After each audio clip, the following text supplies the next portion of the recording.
And welcome back, everyone. Welcome back to another week, another edition of the Kung Fu Cup, the KFC number 7 StarCraft Evolution Edition. I'm of course your VIP. With me, I'm joined by these amazing players, by the people in the chat as well, and by my lovely plushies. Welcome, one and all, and thank you so much to Zombie Grub. Happy God, thank you so much for the raid. Hope you had a great stream. Hope you had a great cast. Hope you had a great time covering the GSL qualifiers. The GSL, of course, took place last night, and I believe replays were available, and hope you all enjoyed those qualifying matches. We'll be getting to them ourselves most likely next week. We're kind of booked up with all these other events, but I'm looking forward to jumping into them ourselves. Hope you guys had a great time, and welcome to something a little bit different. StarCraft, yes, but not StarCraft 2. I mean, it kind of is, but StarCraft Evolution. For those that maybe haven't tuned into this mod before, it's been quite a predominant mod throughout the past year, I want to say. Really kind of hit the field and hit stride last year, of course, when it came to Korean show matches and Korean tournaments, then hit the international scene as well. We've been covering this mod for the past 6 months at this point, maybe a little bit more than that. And it's been a wild ride. It's been very entertaining. It's been really nostalgic as well. And of course, shout out to the team working behind the mod, as they're very diligent when it comes to updating, patching, balancing, introducing new maps, or I should say porting Brood War maps, and also working on new assets as well. So big shout out to the team working behind the scenes. For those who are curious, StarCraft Evolution is a mod that brings together Brood War and StarCraft 2.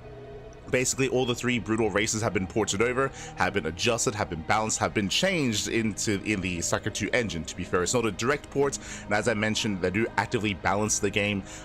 Typically, we see like weekly, bi-weekly, fortnightly patches. There was recently a very big patch as well 2 weeks ago, which did make just a massive amount of changes to Terran, to Zerg, and to Protoss.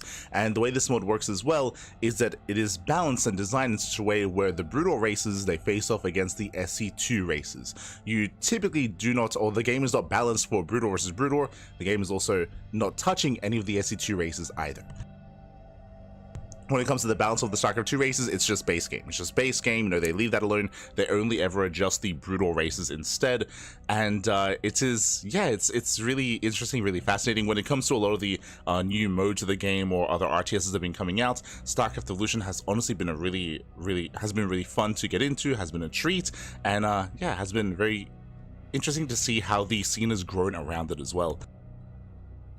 When it comes to tournaments, when it comes to players, when it comes to competitors. Speaking of, we do have our first lineup here. We have Gerald versus Iceland facing off in the quarterfinals. Let's go. Let us go. We're jumping into our initial matchup. We're jumping to game 1. Game 1 is going to be on Blue Storm. Let's go. Let us go. Oh, show your power. You're an animal. Aye. KFC believes in Soccer 1 versus SE2. Yo, the temptation to get some KFC to cost KFC. Let's go. Spawning in the top right hand corner of Blue Storm, I almost said Blue Shift. Of Blue Storm, we have the Chinese Terran player, the Blue Terran. It is Iceland. And spawning in the bottom left hand corner, we have his opponent. We have the Polish Protoss player, the Brood War Protoss, representing Streamer Zone. It is Gerald. We go. One moment as I set up the player names. I got you, Papi. I got you. Man, beautiful. Beautiful, here we go. So we have our initial TVP, and welcome one and all to Blue Storm. Blue Storm, if you have been an avid watcher of Brood War, you will know this is a Brood War ported map. This was a map that was active back in the circa of 2016/2017, back when StarCraft Remastered first came out. It might have been active a little bit before that, but that's when I was watching. That was back when we had the Sport TV Challenger series, the SSL, Sport TV Star League, I should say. So yeah, it's been a long time. It's been years since I've seen this map. It's great to see it ported over here for StarCraft Evolution, for Kung Fu Cup. Some of the big features here, this map, as you can see, is a very narrow choke point coming into the natural, so it is very difficult to commit to all-ins, try to break through this choke point. Likewise, there's also a destructible tower here as well, so you can fully wall this area off and secure yourself. But what is more exposed is the third base location. As you can see here, the third is looking I would say a little bit unusual, especially if you're used to StarCraft 2 maps. The third base is right next to a massive ramp. Like, there's a lot of high ground here, there's a lot of elevation. You can definitely lay siege upon the third base very easily from this area, which is typically why, as the defending player, as we get into our openers, double gas, oh sorry, Racks expand here out of our Terran player. But as we get into our openers, typically, especially with the Zelnaga, the defending player wants to hold the high ground. They want to take control here of this area of the map and not allow the opposing player to actually get close enough to make use of this high ground, typically. Likewise, across the map, we do have initial openers as well. Just Gate Expand out of Gerald. Likewise, Rax Expand out of our Terran, out of Iceland. So far, so good. We do have our initial Dragoon openers. When it comes to openers in PvT, from the BratOK side of things, it is very common to open up Dragoon into Reaver drop. Not saying that happens every game, but it is very common and very meta to open up Reaver drop and Reaver harass. Reavers are definitely an interesting unit to get into here. It is almost a blending between Immortals and Disruptors. I would say it definitely has aspects of both, and it needs to have aspects of both because you only have the one splash damage, splash damage unit, I should say. You have High Templar and Storm, that is true, but you don't have as much variety getting into Colossus, getting into Disruptors, getting into Immortals like you would have in StarCraft 2.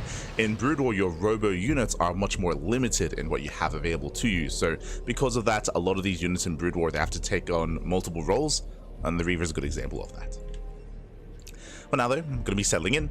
Likewise, back at home, we do have our initial openers here. We have Reactored Marine, interesting, so a little bit of a safer start, most likely into a 1-1-1. This looks like the beginning of potentially something like drop play. We'll see if we do go for an earlier starport into Medevacs, into Wintermines. Otherwise, Gerald, he's just securing his position here, just fanning on out, and yet to throw down his tech of choice. Did mention how Reaver drops are a little bit more commonplace. There's not out of this world to see something like a faster Citadel into Storm, into Charge Lots instead, or Speed Lots. Meanwhile, oh, I was waiting for the Starport. That is a very fast third TC. Okay, so greedy build here by Iceland, rushing into a third base, cutting some corners here, and we'll see if he can get away with it. This suddenly makes a little bit more sense that he is setting up here defensively back at the natural, and thankfully for Iceland, Gerald, he's not really being too aggressive. He is gaining map control, and he is taking control of all the Zelnaga towers. He is getting ready to eventually move in. He is ideally waiting for Dragoon range. Dragoon range is a pretty impactful upgrade here. We're waiting for that timing, still fanning out and still moving out with more and more Dragoons. That does reinforce across the map. Behind this, we have the Robo alongside the Forge. Upon seeing the Robo, I'm like, okay, Robo into Bay, into Reavers, I would imagine, but the faster Forge here tells us that we're going to work on upgrades, and we may just look to reinforce and to try to micro into the main with a faster shuttle. This shuttle is on the way.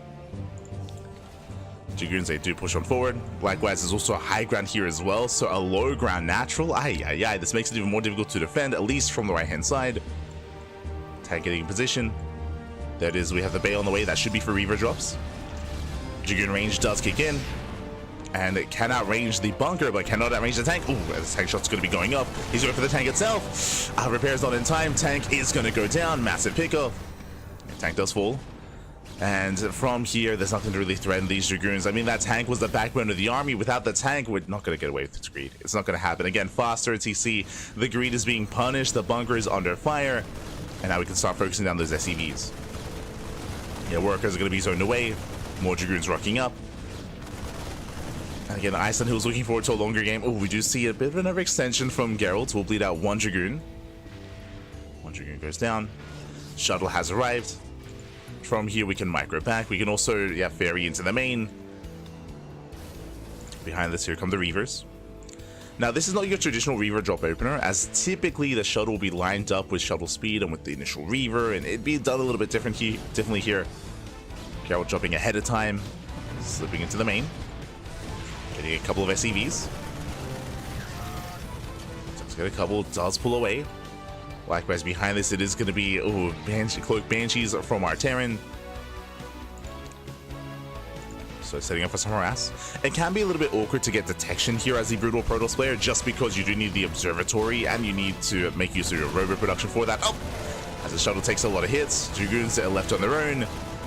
And without these Dragoons, they should be going down. Oh, just barely.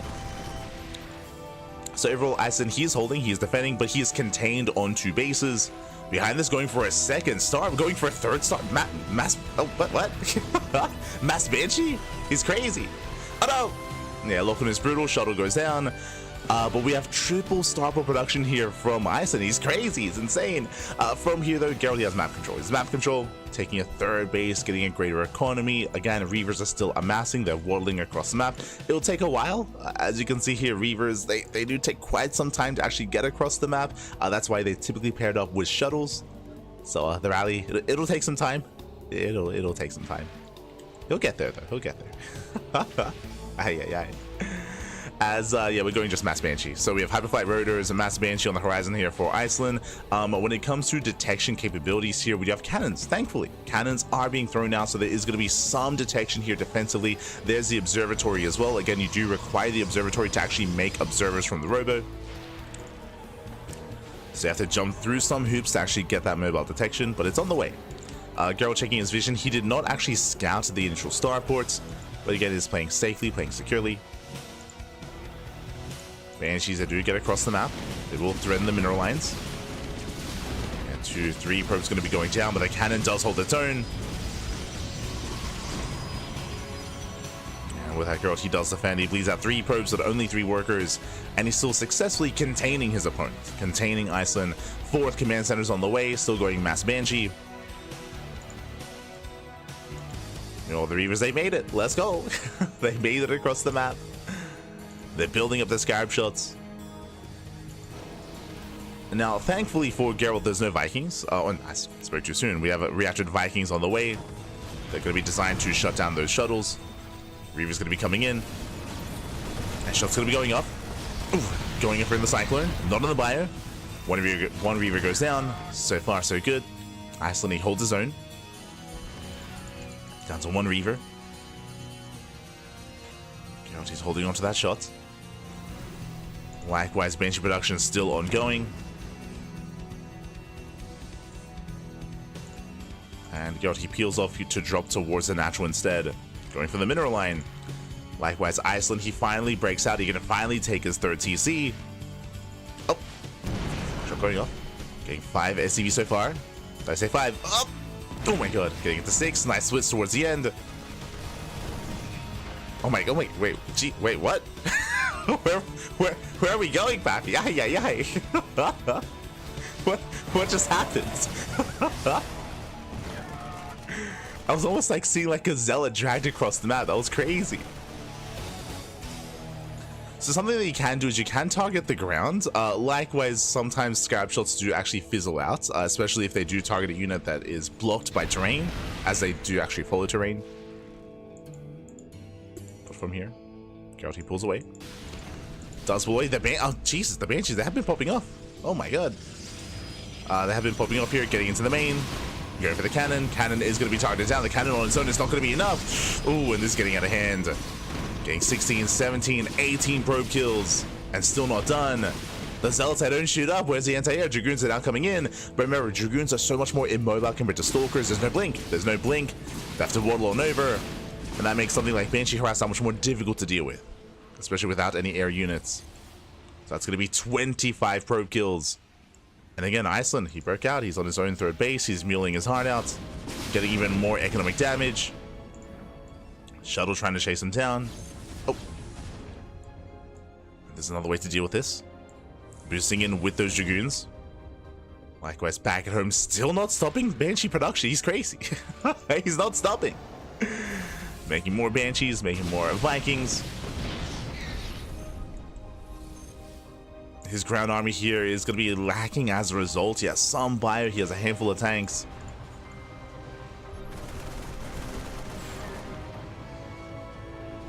As Gerald, he does make his way across the map.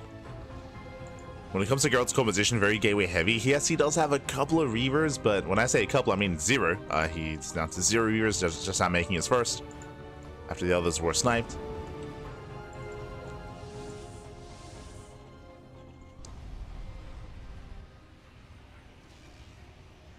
Just setting up a drop into the main. Likewise, Gerald pushing on the right hand side. Jesus, pushing into a massive wall off here. We got the planetary, we have more bunkers, tank lines behind this as well. Likewise, Gerald, he does get into the main. Going for the Doom drop. Does drop in. Vikings, they will shut down the shuttles, but the Zealots, they can wreak havoc. They're getting into the bio. Remember, the bio upgrades or the bio army here is lacking. Marines going down. Vikings forced to land. Gerald diving in. But again, there is a wall. Zelte won't achieve much. Likewise, Banshees, they get across the map. They snipe the expansion. Not just the base, but also the Dragoons. The Dragoons are going down one after the other. And now finally, Gerald, he's like, God, I'm forced to throw down Stargates. He didn't want to, but these Banshees, they've gotten out of hand. They've gotten out of control. They take down the Otosis pylon. Everything gets depowered. Dragoons now going down one after the other. Down to 2, down to 1, down to 0. Forces they are arriving though. Takes down the Reaver as well. Very nicely done. Banshees, they snipe the Reaver. They pull back. The Stargates are just about to finish. From here, we can go into Scouts. We can go into Corsairs. But Gerald finding out the hard way how difficult it is to deal with this without any Sky Toss. So it's a late reaction, a late tech choice, but he's getting there. No, without losing another 8 probes. As finally they get caught out. Banshees will go down. Like how he cleans up all the Banshees after he throws down the Stargates. He's like, God damn, I guess I didn't even need them. He's like, God damn it. But of course, there's still more Banshees on the way. So now he can, of course, start investing into those Scouts. Meanwhile, 4th base being taken from our Terran player. Does take bottom right. Likewise, go to reclaiming top left. Remember, this base was sniped earlier. Fleet beacon on the way. I assumed Scouts, I assumed Corsairs, but no, we are working towards carriers. Okay, let's go. Getting into carrier production.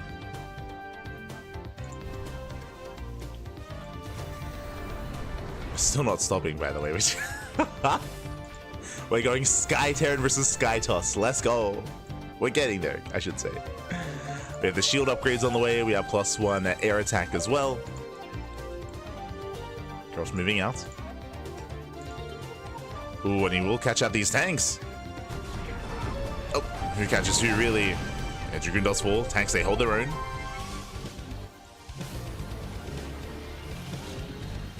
Siege in time, massive volleys going off, and Banshees, they just head straight into the bases. And remember, likewise, no recall. I haven't really spoken much about the differences between, you know, Brutal Protoss and the SE2 Protoss, but as you can see here, Dragoons, it's not just that they're less mobile than Stalkers, but also there's no base recall. So in general, mobility is very limited for Brutal Protoss, and likewise, as a result, positional play, map awareness, and map control is even more important for Brutal Protoss as well. Keeping vision on army movements, getting in position ahead of time, leaving units at home. It's all about that positional play as 21 more probes go down. As drop play and harass like this can be that much more punishing to a Brutal Protoss player. Not just that, but likewise, static defense can be even more important as well. Like if you know that your army is going to be a little bit slower, then setting up setting up lines of cannons and shield batteries just to buy time.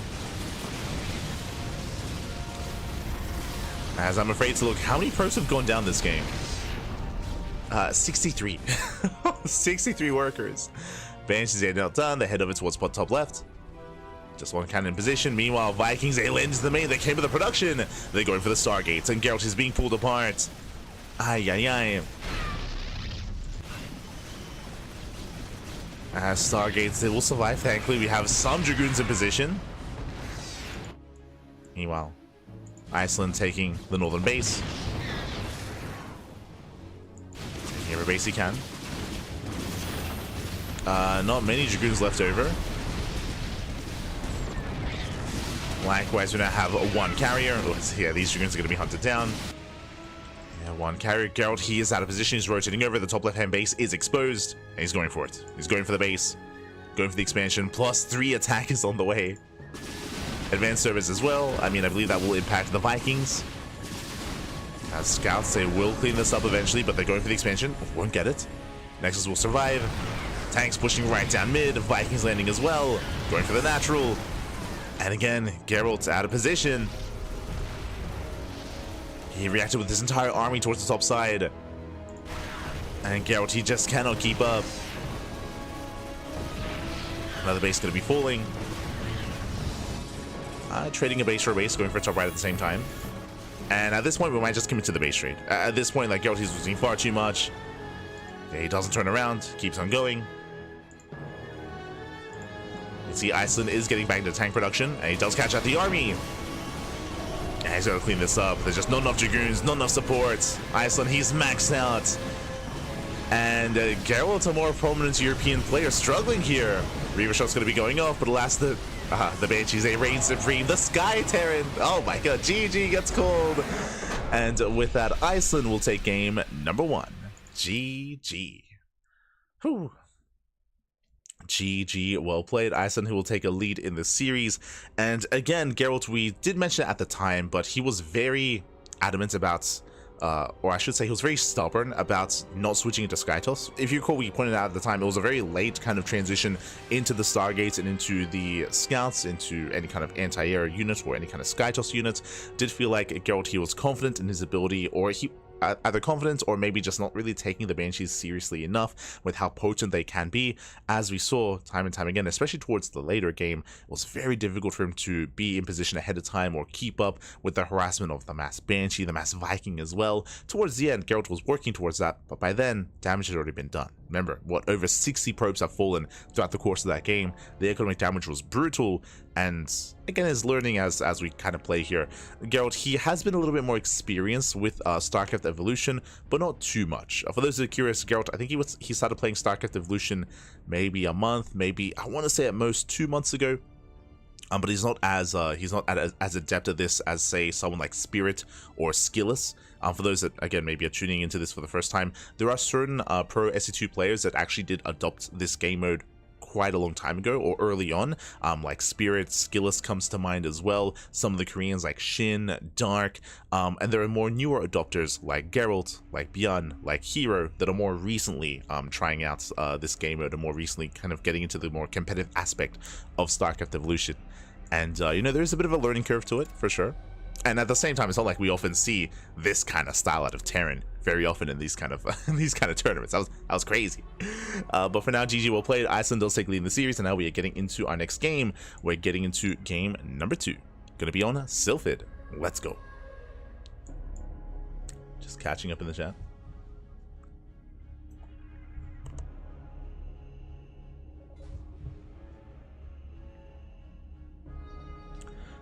Do brutal races have good balance? Can we see this? This is there is a Wikipedia page. Shout out to KungFu in the chat for, of course, providing that. But yes, it is actively being balanced, of course. I mentioned this before, but I'll mention it again.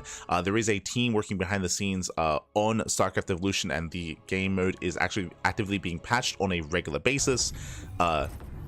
It's one of those things where, especially during the podcast when we go over all the patch notes, it is a little bit surreal to, like, maybe on a fortnightly or even on a weekly basis at times going over patch notes, whereas we're used to seeing like maybe a patch once a year in StarCraft 2.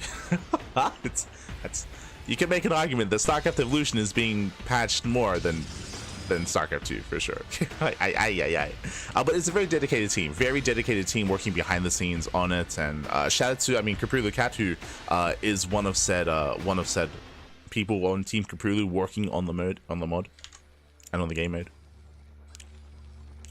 So much love here as we are getting into game number 2. And spawning in the bottom right hand corner of Sylphid, we have the Brood War Terran. As again, we have switch races. Now we have Brood War instead of SE2 Terran. For the Chinese player, it is Iceland. And spawning in the top side of Sylphid, we have the StarCraft 2 Protoss player from Atlanta, Poland, representing Streamer Zone. It is Gerald. We go. As I should quickly set up our player names. God, don't you love it when players compete as barcodes? It's beautiful. There we go. But as a reminder, this is a 3-player spawn map. So welcome one and all to Sylphid. Sylphid is a 3-player spawn map. You can spawn in bottom right, bottom left, and top side of the map. Geralt, he comes in, he gambles well, and Geralt, he would instantly fight his opponent. But do you see what I see? No expansion. Now he does fully wall off, so Geralt, he's in the dark. For all he knows, there could be a CC behind this. There could be a factory, or there could be 2 more Raxes. Let's go. It's going to be 3 Rax here from the Terran player. This does look like 3x stim. In Brood War, there is a brutal timing here, a brutal build that actually does exist in SE2 as well. It is 3 Rax stim. If you're familiar with the TVP matchup in SE2, especially with Cure, like Cure, he was in love with this build back in the side Delta map pool. He would do this almost every single TVP going for these revaxes, going for these stim timings. But in Brood War, this does hit different. Now, the reason why this hits different here is because the Academy, one, can of course get stim, but it also allows the Terran player to actually produce medics from the Raxes. In SC2, medic support is actually hidden, or it actually pinned behind the starport production, right behind the starport production building. You have to tech up even further to get into medevac support. Here in Brood War, it's all done from the Rax, so this hits harder, faster with medic support with stim, which is crazy. So it hits real fast and real hard. Typically, this build in StarCraft 2 hits without medevacs. It hits with pure marine, and what that means here is that in SC2, usually you have to preserve your stims. You have like 1 or 2 stims. You have like 2 stims at most, and you have to make them count. Here, with this variation, you can stim a little bit more freely and more often because of those medics supporting the army. Meanwhile, Gerald, he does get across the map. He's going for his own proxy setup. Initially going for a gate expand, don't get me wrong, but he will go for a 3-gate setup here, 1 proxy across the map. And with this, he'll be able to slow down this army ahead of time. But can he slow it down enough?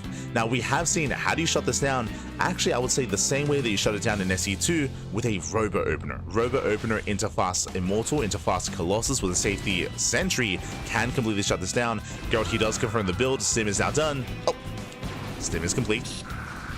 It does him in, does catch the first Stalker. Yeah, first Stalker goes down. Proxy is going to be shut down as well, and Gerald, he's in trouble here. Down to 2 gateways. Again, he has no Robo, he has 2 gateways to work with. There we go, now reactive Robo, but this is a late Robo for Gerald. Ay, ay, ay. And the boys are being pulled. Oh, we just go for the all-in. 1 base all-in out of Iceland. The boys are being pulled. Army does stim across the map. And Gerald, yes, he does have force fields. He can buy time. But he doesn't just have to buy time. He has to slice this army up. He needs to try to cut this army in half and deal with it a portion at a time. It all comes down to the force fields.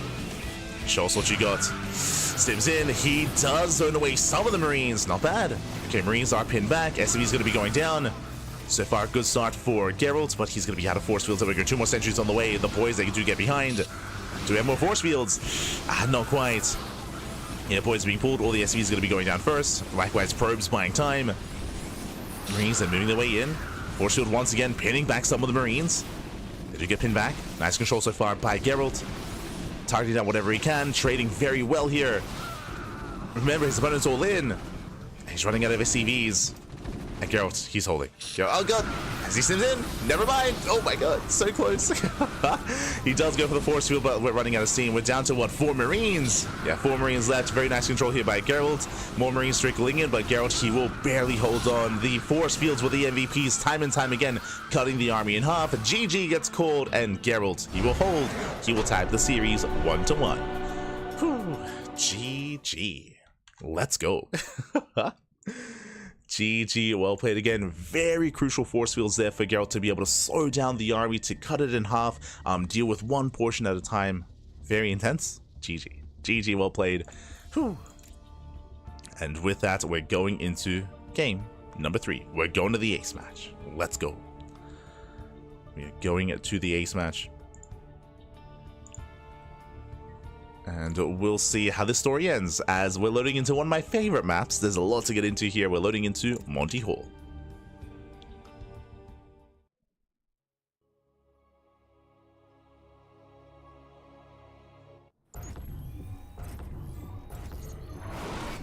As spawning in the top left-hand corner of Monty Hall, we had... God, they changed colors again. God damn it. Hold on. There we go. I got you. Spawning in the top left-hand corner of Monty Hall, we have the Brood War Protoss player, the Brood War Protoss himself, from Atlanta, Poland, representing Streamer Zone. It is Gerald. And spawning in the bottom right-hand corner, we have his opponent. We have the Chinese Terran player, the StarCraft 2 Terran. It is Iceland. Here we go. As we are setting up, we are going to be settling in already. Gerald just zooming across the map. Now, first things first, welcome to Monty Hall. Welcome to a pseudo-island map. What does that mean? As you can see, we're fully walled in. We're fully walled in with minerals in your own respective main base, and there are 3 separate lanes, almost like a MOBA, like a Dota or a League of Legends, where you have 3 lanes here, and they are completely isolated from each other. Obviously, you can drop from base to base, but Gerald, he does actually sip in. It does slip in. There is one patch that you can mine through with a worker. Gerald's putting... Look, he locks him in! He's a lazy expansion, not bad. Does go for the pylon block, and with that, no CC, no command center, not yet. As he's being as annoying as possible, but again, you can, I should say, the small gold mineral patch, that is one mineral, so you can mine through, and that is enough for a worker to fit through, but only a worker. Oh, as the SCVs are under fire. Gerald just being so annoying this early on. Tasing away at those SCVs, but again, a Zealot or a Marine or a Zergling cannot fit through this. Like, other units cannot fit through, only workers. There might be some other units that can, but for the most part, small size units only. Like, I'm thinking, like, maybe like a hallucinated worker, I guess, can fit through. As once again, we do get the pylon block, so Gerald just trying to delay the expansion for as long as possible. Behind this, Gerald, he does expand towards the center lane. Does expand towards his opponent. Meanwhile, CC in the main base of Iceland. Bearing in mind, he can of course just lift and land, so he can still throw it into CC. Likewise, thinking about maybe expanding on the right hand side instead. So again, we have 3 lanes. We have 3 different lanes here. They all isolated from each other, outside of course dropping, or I believe there are some areas here where Colossus can wander from one end to the other, as they can traverse through cliff faces. Behind this, getting to our own 2-gate Dragoon opener. Likewise, back at home, going for our initial ranked expand into 1-1-1.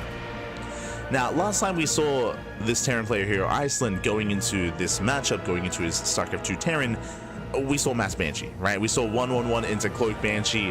Do we see that again, or was that a one-off sort of build? Something that I'm concerned about here, if we do see it again in this series, is I want to believe that Gerald, he is now a lot more prepared mentally for that sort of scenario. I believe he'd be a lot more willing to throw down a Stargate, to go into Scouts, to go into Corsairs, to go into a more dedicated reaction to something like Banshee play. Especially after what just happened in Game 1, right? It's a learning experience, and Gerald, he learns.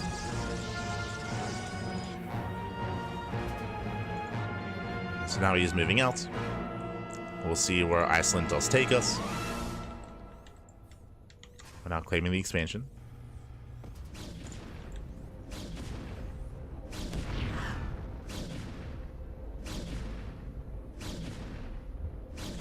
As he will delay that bunker, likewise shipping away at the CC. Bearing in mind that, yeah, you have to mine through these minerals to actually gain access to this base. He actually cannot support. Yeah, forced to float elsewhere. Again, these Marines, they cannot actually defend the natural, as there are still mineral patches here. You have to mine through them first to actually come in with your army. So far, a very strong start for Gerald, as he is heavily delaying any kind of mining and that natural base of his opponent. Iceland stuck on one base that much longer, and he still can't get through. Can mine through that gold patch though. So workers, they can actually start mining, start saturating. Likewise, opening up with a Hellion drop. Okay. Let him cook, baby. Let him cook. Hellion drop to his left-hand side. Behind this, building up his first tank. There's that 1-1-1. What do we have? We have a tech lab on the starport. Show us the Cloak Banshees. So we are setting up.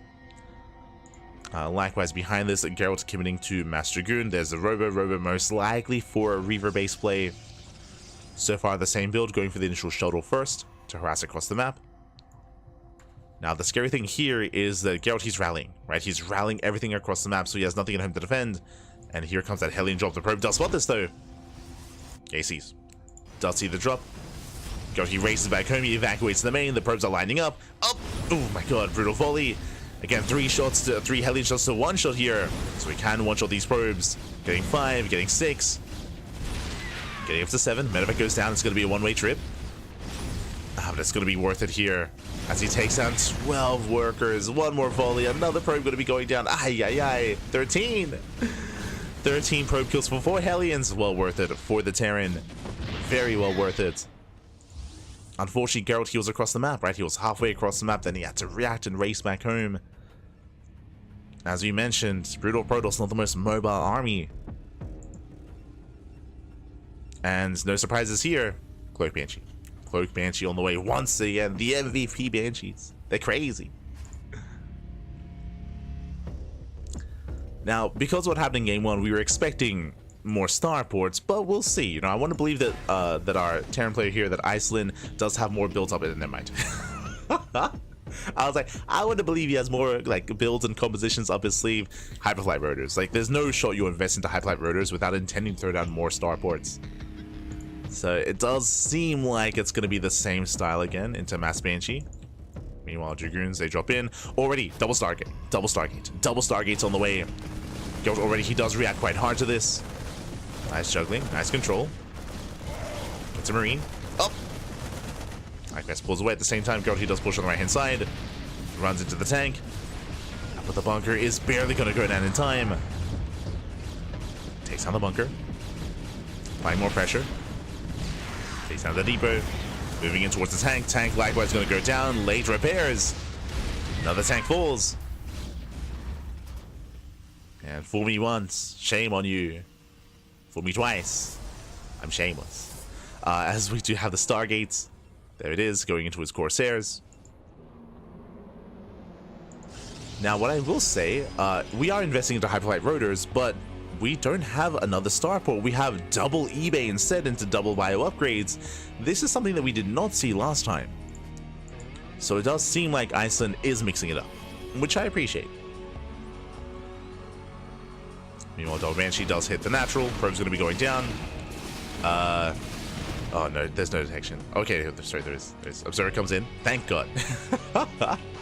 Observer has arrived. Corsair will chase this down.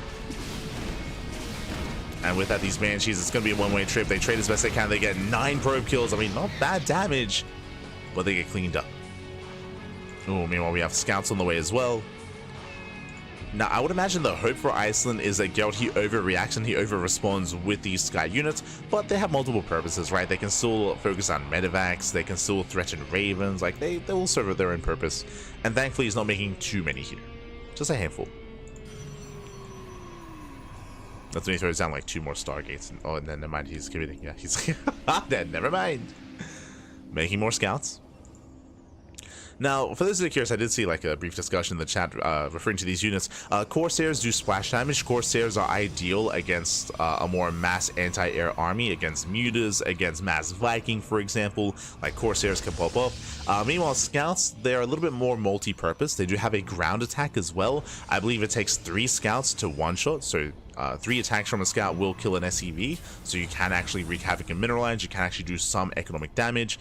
They are that much more viable, especially with the most recent buffs. The Scout used to like tickle units. I think the anti-ground attack was comparable to the Sentry, for example, but it has been increased, has been buffed, just to be that much more viable as an opener, especially in PvZ. So the Scout does more anti-ground damage than it otherwise used to. Again, I believe it does 3-shot SCVs. So the Scouts, they do fan out. They're headed towards the main. Likewise, we have the Bay behind this to work towards Disruptors. Sorry, Disruptors, Reavers, I meant to say. You know what I mean. Reavers back. Yeah. Likewise, Gerald claiming his 4-base setup. And is moving in.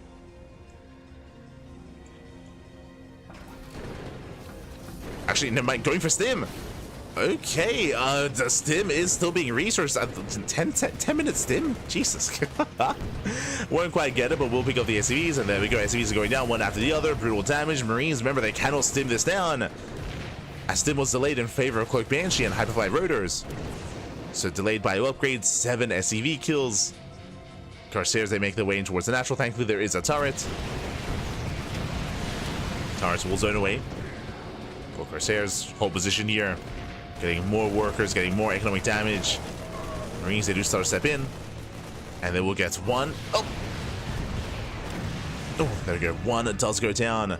But so far, very nice damage here for these Scouts. Likewise, Girl pushing in.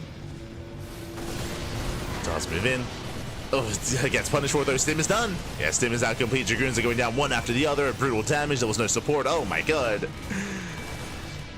Dragoons, they crumble, papi. Yeah. We just keep going. We don't stop. Getting almost every single Dragoon. Behind this, we just see Gerald transitioning into his own carrier production. Carriers are on the way. Now, carriers are a little bit different here in Brood War. As you can see, carriers, they only hold 4 interceptors. Like, carriers, when they first pop out, they're honestly quite weak. Like, 4 interceptors that don't really add too much here. They're not really too impactful. They don't have that much DPS. There is an upgrade to increase the capacity of the carrier for extra interceptors, but the army's just stimming in. And where's the splash damage? Where's the storm? Where the reavers? Carriers will do nothing. Boys are being pulled. And Iceland, he just sends it right down. He pulls the boys. 3-way soul in, just send it, Papi, pull the boys. Yo, he knows how to commit. He knows. I mean, there's one reaver though. One reaver has arrived. Tanks moving in. Grisha going off, takes down the SCVs, but tanks are getting on top of the production. And again, Gerald caught with his pants down.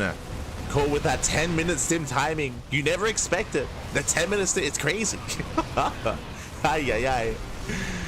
As again, the carriers do nothing is the problem here. Like, against this many Marines, the carrier interceptors, like, they're all over this world. They get shut down instantly. Like, carriers, they need time to really build up. And at this point, they're dead supply. The carriers are dead supply. The gateways are being depowered. And Iceland has done it. He has done it here. Takes down the Corsair, takes down the interceptors. 20 probe kills. Gateways are depowered. And there's barely anything left. Barely anything remaining. Yeah, so from here he can just stim, and he can win. Did cost him all of his workers at the 3rd base, but it's fine, doesn't matter. Stims with 4, takes down another carrier. He's a little bit overstimmed at this point, but it's fine, it's fine. He can overstim. GG. And Iceland, he will take the series 2-1, advancing on to the semi-finals. GG.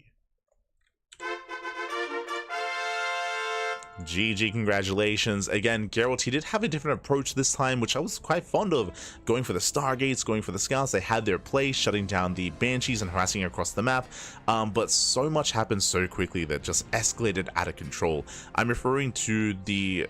unironically, the stim timing. I'm referring to when Gerald did move out with his with his Dragoons. He lost, what, 9 Dragoons? Like, when he was poking into that center expansion, he lost every single Dragoon, and suddenly his army was that much worse for wear. Likewise, he was also caught mid-transition. I should emphasize that as well, is that when Iceland did send everything across the map, that was as Gerald was spending so many resources into carriers. And as we mentioned, carriers, it takes some time to get into their upgrades to actually be more impactful to the army. So that was a little bit greedy, I would say, from Gerald to delay his splash damage. Remember, he only had 1 Reaver for that fight, and it just barely popped out. Like, he had delayed Reaver production, he had delayed his splash damage in favor of rushing into carrier. So maybe just a little bit too cavalier, maybe a little bit too confident, a little bit too comfortable to be able to rush his way into carrier tech. And again, he was caught as he was investing, as he was transitioning. GG. GG, well played. With that, Iceland will claim the series, and we will be getting ready here for our next quarterfinals match. Let's go. Let us go. I think if a girl just pulled back and waited for the carriers, and intercepted, he wins that. There's a high chance. Again, like referring to what we're referring to is the Dragoons, right? Like when the Dragoons go caught out, if he was a little bit more reserved with them, then he has suddenly a strong army defensively, right? Because all the Zealots had no support, and that was a lot of Dragoons going down. Yeah, there's definitely a lot that happened there that's could have gone a little bit better for Geralt, but regardless, GG. GG, well played. Just catching up in the chat.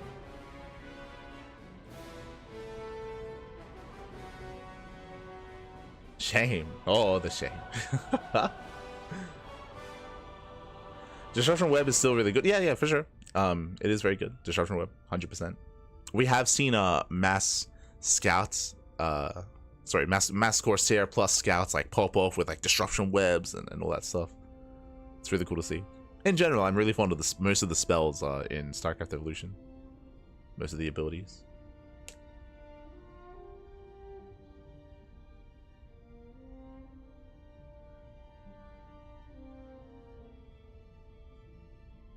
The damage was so low you could barely notice. Yeah. As we mentioned, we did touch on the fact that scouts were recently, I say recently buffed, it was like a month ago, maybe a month and a half ago, 2 months ago. Okay, it all blends together. it all blends together. But here we go. We have our next quarterfinals match. As you can see here, we have a TVZ between ByuN and Mixu. Let's go. Now, if you haven't been watching much StarCraft Evolution, ByuN is a relatively new addition to the pro scene and to the pro circuit of StarCraft Evolution tournaments. I want to say ByuN made his debut around that scout patch, actually, like around like a month and a half ago, I want to say. Maybe 2 months ago at most. Considering the lifespan of StarCraft Evolution, he's again a bit of a newer player to the scene, but he has risen up the ranks quite quickly. There was definitely a bit of a learning curve that ByuN had to work through, and he definitely had to make some mistakes along the way, but ByuN has been getting a lot more comfortable in the online tournament scene for StarCraft Evolution, and is quickly rising up the ranks as one of the best Terran players in StarCraft Evolution. I still think that I rate Spirit a little bit higher, at least in the mid to late game, but I also haven't seen much of Spirit recently. Spirit, he's been less active. Of course, focusing a lot more right now on StarCraft 2, but Spirit has been less active when it comes to StarCraft Evolution. I miss him. Hope to see more of him in future tournaments. For now, though, we're jumping into game one, and we're jumping into Blue Storm once again.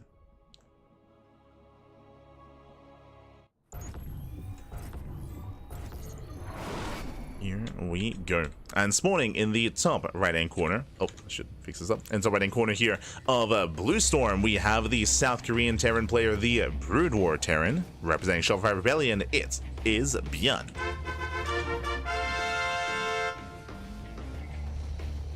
And spawning in the bottom left-hand corner, we have the Finnish Zerg player, the SC2 Zerg. It is Mixu. Go. I don't think I've seen ByuN lose against a Protoss in the series. I do recommend watching the Enki, I think it was the Enki Epic series we casted last week. We casted a best of 9 between ByuN and Hero in StarCraft Evolution, and Hero was looking crazy good. Hero, I think he won the series like 4-2, 4-1, 5-1. I remember they played extra matches. I think it was like 5-1 or something. Like, Hero was looking insanely good in StarCraft Evolution. So I do recommend checking out that series if you want some high level like StarCraft Evolution Brood War SC2 like TVP. Hero was looking scary. And I'm sure we're gonna be seeing more of Hero when it comes to future StarCraft Evolution tournaments. But I do agree, like ByuN, his TVP is really good. It's really good. It's really solid. It's really on point. But we have seen some players definitely threaten ByuN. Yeah, it was a best of 9. If you wish, you can check it out on our YouTube channel. Again, it's all there. All the VODs are on YouTube, especially under the live tab. And I believe that was either last week or the week before that. Again, it's all blending together. It's all But it was Enki Epic Series number 1, Hero versus ByuN.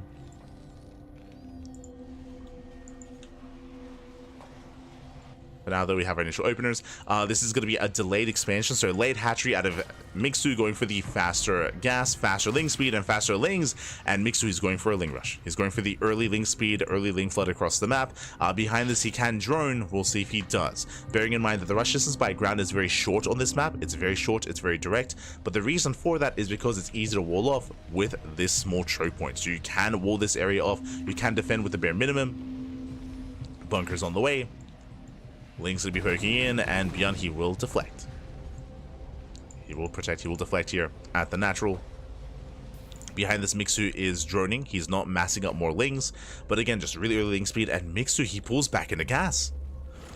Okay, he pulls back into gas here, which means we do plan on going for either a bust or a fast roach warren. I mean, I say that technically this could be fast muta or fast lair, so this could be 2-base lair, this could be for a roach rush, could be for a bane bust. We'll see what this gas is going to be spent on, as we are accumulating quite a lot of it. And there it is, roach warren. So we're rushing into roaches. Now, ByuN is in the dark. Remember, ByuN, his initial SCV scout was deflected by the lings because of the early pull timing. So lings, they deny the scout. Lings, they keep ByuN hidden here as he doesn't know what's going on. And ByuN is going for what he does best. We saw a similar build last time between between Iceland and Gerald on Sylphid through Extim. 3-Rex stim here by ByuN. A brutal stim timing with Mass Marine, Mass Medic. Again, we did already see this in the previous series against Gerald. Gerald did survive, did defend with force fields. Here, Mixu, he won't have force fields, but Mixu will have early roach production. And we'll see if the roaches are going to be enough. Now, as you can see, there is a different variation when you do this against Zerg. That is the Firebat. The Firebat is also locked behind the tech path of the Academy, and the Firebat is very tanky, does a lot of splash damage, is a crucial part of this composition, of this timing. And ByuN, he's already moving out. He's already moving out. We have roach production underway. Both players being hyper aggressive. Mixu, he has 2 roaches, he has 2 ravagers, massing up lings, and we'll see if he can hold. Again, this choke point is going to be working against Mixu, as the lings that will not be able to surround, depending on how well we kite. Stim is done in 10 seconds. ByuN being so crisp with his timing. Does move in. Stim 5 seconds away. Does push forward. Mixu coming in for the surround. And he will barely lock this down. Biles, they will connect. Oh, they do graze the army. Medevac falls. And Mixu holds. Whew. Mixu, he does hold on. You get a nice round at the same time. Mixu does counterattack. 2 SCVs going to be falling. Mixu, he will survive. So far, so good. Not just survive, he's not droning. Mixu, he has a decision to make. Does he drone? Does he make lings? Right now, he's flooding 12 more lings across the map. He's going for a massive counterattack. And Mixu, can he punish ByuN? ByuN, what does he have? No Firebats. Uh-oh. Just pure Marine. Just pure Marine. 1 medic. Mixu massing up his army. He's still not droning, still making nothing but lings. How many Ravagers does he have? 3. Only 3. Does come in for the surround. But ByuN slips away. That was not worth it. Ravager's a little bit too late. And Mixu, he bleeds out a lot of lings there. That was 16 lings for 4 Marines. And again, he only has 3 Ravagers. Like, the Ravage count is still quite low. He's chipping away at the bunker. Oh! Attempts to surround. If he can lock down this army, he can overwhelm ByuN. You know, boys are being pulled. Marines are building up, Firebat is on the way, we have siege mode in production for the tank, and the longer this goes on, the better it is for ByuN. As ByuN has just a booming economy in comparison. He's on 43 SCVs, and Mixu, he has not droned in quite some time. Mixu's trying to knock down that bunker. Ooh, does not get down. But ByuN holds. Yeah, ByuN, he does hold, the tank is out. He will zone the army away, and ByuN, he will stim, and he will win. Again, like, Mixu, he had a really nice hold early on. He had a really nice defense, but turning this defense into an offense, into an all-in, I mean, ByuN, he was so ready for it. He already had SimCity back at home. He was already massing up more Marines. If there were more Ravagers, I think it could have worked, but he was limited with only 3. Like, only 3 Ravagers. So there wasn't much there to really threaten, to really punish. And Mixu, he's being outscaled. Being outscaled here. Mixu is down to 1 Ravager. Again, 1 Ravager left, only a handful of Marines. That's what the Firebats are for. 1 Firebat goes down. Base under fire. And ByuN is snowballing out of control, catching another roach. Shutting down the lings. Oh my god. Bleeds out a lot of fire there. Oh, as the medics are out of energy. Okay, I mean, you can see how quickly those Marines go down without that medic support. Mixu holds. Mixu holds. We do see a scan that does get eyes on the 3rd, but again, no saturation, no drones. That's what's worrisome here. Mixu, he survives, but he's treading water. He does not have an economy.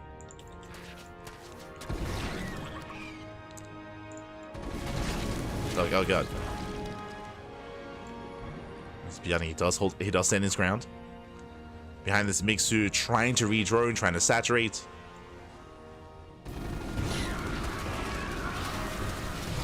That's I love that Bile was like to catch the army stimming back. Like ByuN, he just stands his ground. He doesn't even care. GG gets called. He shuts down the Marines. He shuts down the Lings, I should say.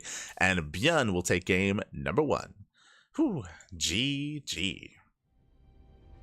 Yeah, ByuN, he will snowball out of control. Again, a very intense back and forth. Of course, Mixu, he's the initial player that committed to an all-in.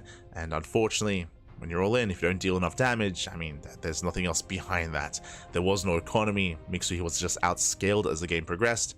ByuN, he survived. GG. GG, well played. ByuN, he does persevere. And now we're getting into game number 2. Oh. Loading into Lost Temple. Oh my god. A map that I was not expecting to jump into. It's been quite some time. I believe this is more of a unique map to the KungFu Cup map pool, I should say.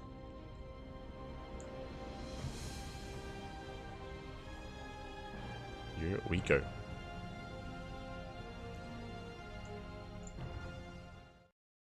Did it need some time to load in? But this might be the first time I'm casting on this map in StarCraft Evolution.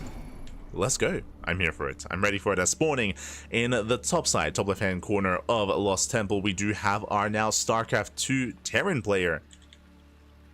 The blue Terran. Representing Shopify Rebellion, it is ByuN.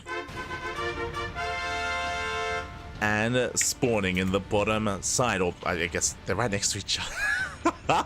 This is gonna be crazy. On the right side of Lost Temple, as this is a 4-player spawn map, by the way, we do have the teal Terran player, not Zerg, the brutal Terran. Hello, from land of Finland, it is Mixu. Okay, I see you. Switching to Terran when playing Brood War, but also welcome one and all to Lost Temple. I believe this is a 4-player spawn map, if I'm not mistaken, and we have spawned in right next to each other. Now, bear this in mind that this is going to be insanely close by air. This is I don't know if I've ever casted a map that is this close by air. That is crazy. That is insane. Habitation Station has nothing on this. Neither does Purity and Industry, even without the slow zones. It's insane. Even Arena wasn't like this. Even Arena wasn't this close. But by ground it's a little bit longer, of course, as the ramp is here on the right hand side. But even by ground though, look at this. Like I'm coping, saying like, oh, you know, but by ground it's the longer rush distance, mate. This is crazy. This is insane. Oh my god. It's not even two. It's one screen. Look at this. They're on the same screen. That's not even 2 screens apart, man. Oh my god. Well then. All right, let's go. Well, at least they don't know where each other are, right? Like, we haven't seen each other. Mixu, he's going for a 2-on-1 setup here on 1 base. He has not expanded. Likewise, ByuN also going for a double cast opener into a fast start factory. Oh my god, the Reaper sees. the Reaper cliffs. The Reaper, he does scout instantly. And Mixu should have an idea of the location because of the scouting pattern of the Reaper.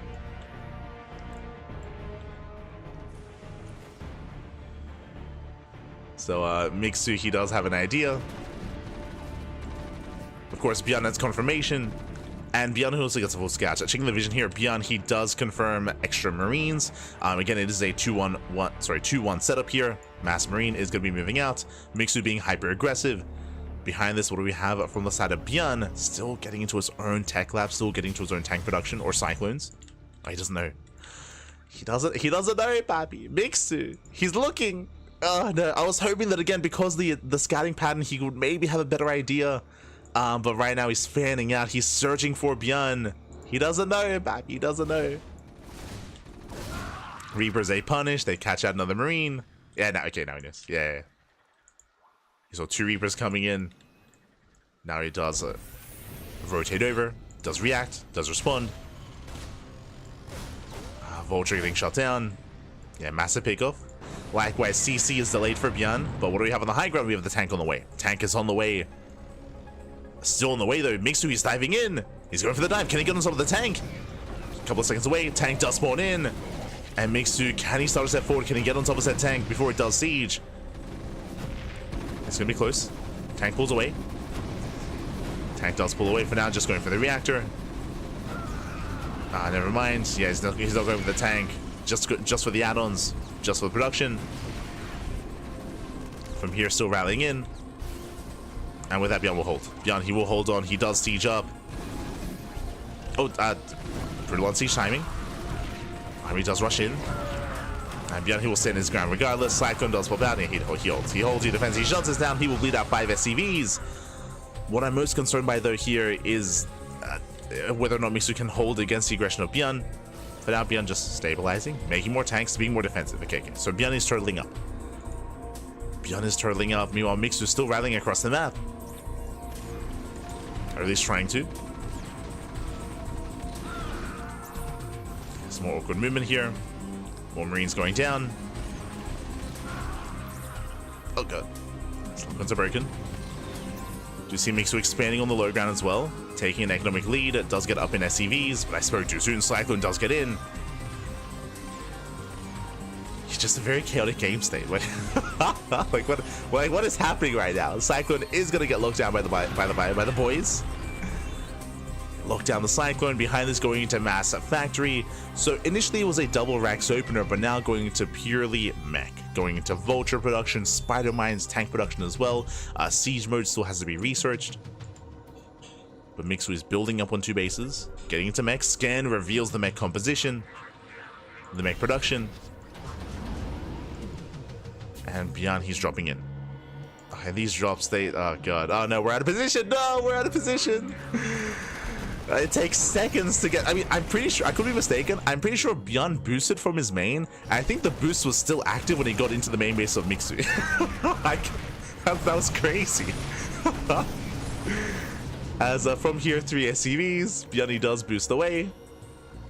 Actually, he does boost around. My apologies. Rotating over, looking for another way in. Remember, Mixu does not have siege.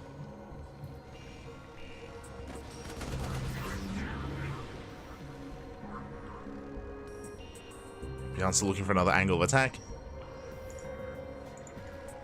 Boosting around towards the southern half, towards that natural. At the same time, Mixu going for a ninja base. Let's go. Oh god, the high ground here. That's brutal. This high ground covering the gases. And I believe the mineral line as well. This isn't. Oh god. This natural is not safe. What is happening? What is this map? What is going on? Specifically this natural, by the way. Like, ByuN's natural is more or less okay. Yes, there is high ground here that you can abuse, but yeah, GG gets called. GG gets called. Ay, ay, ay. As, yeah, there is this kind of, like, entire point of elevation here to punish this expansion, to punish the mineral line. There is one here as well, on the side of, on ByuN's half, of course. But, yeah, GG. GG. Crazy map. Crazy. And with that, ByuN, he will take the series. He will take the series at 2-0.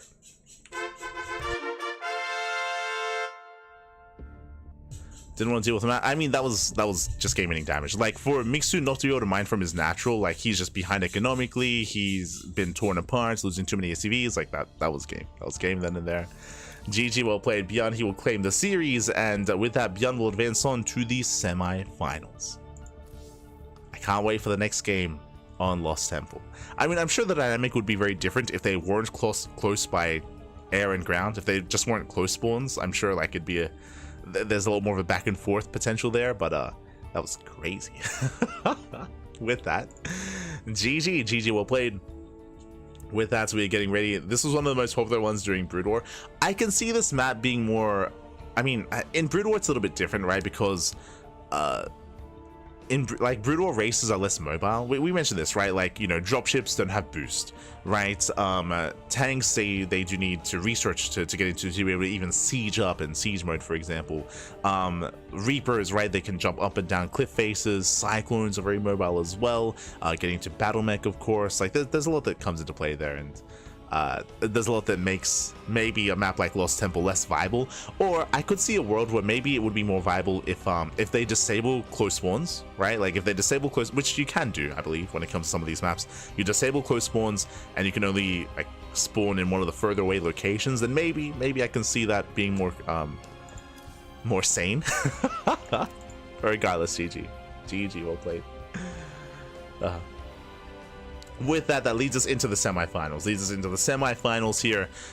We do have our next round of matches. So ByuN does advance on into the semis to face off against Iceland. If you recall, Iceland was the player that just took down Gerald. So that is going to be a TVT. And likewise, in the lower semis, we have BratOK and 3Point also facing up.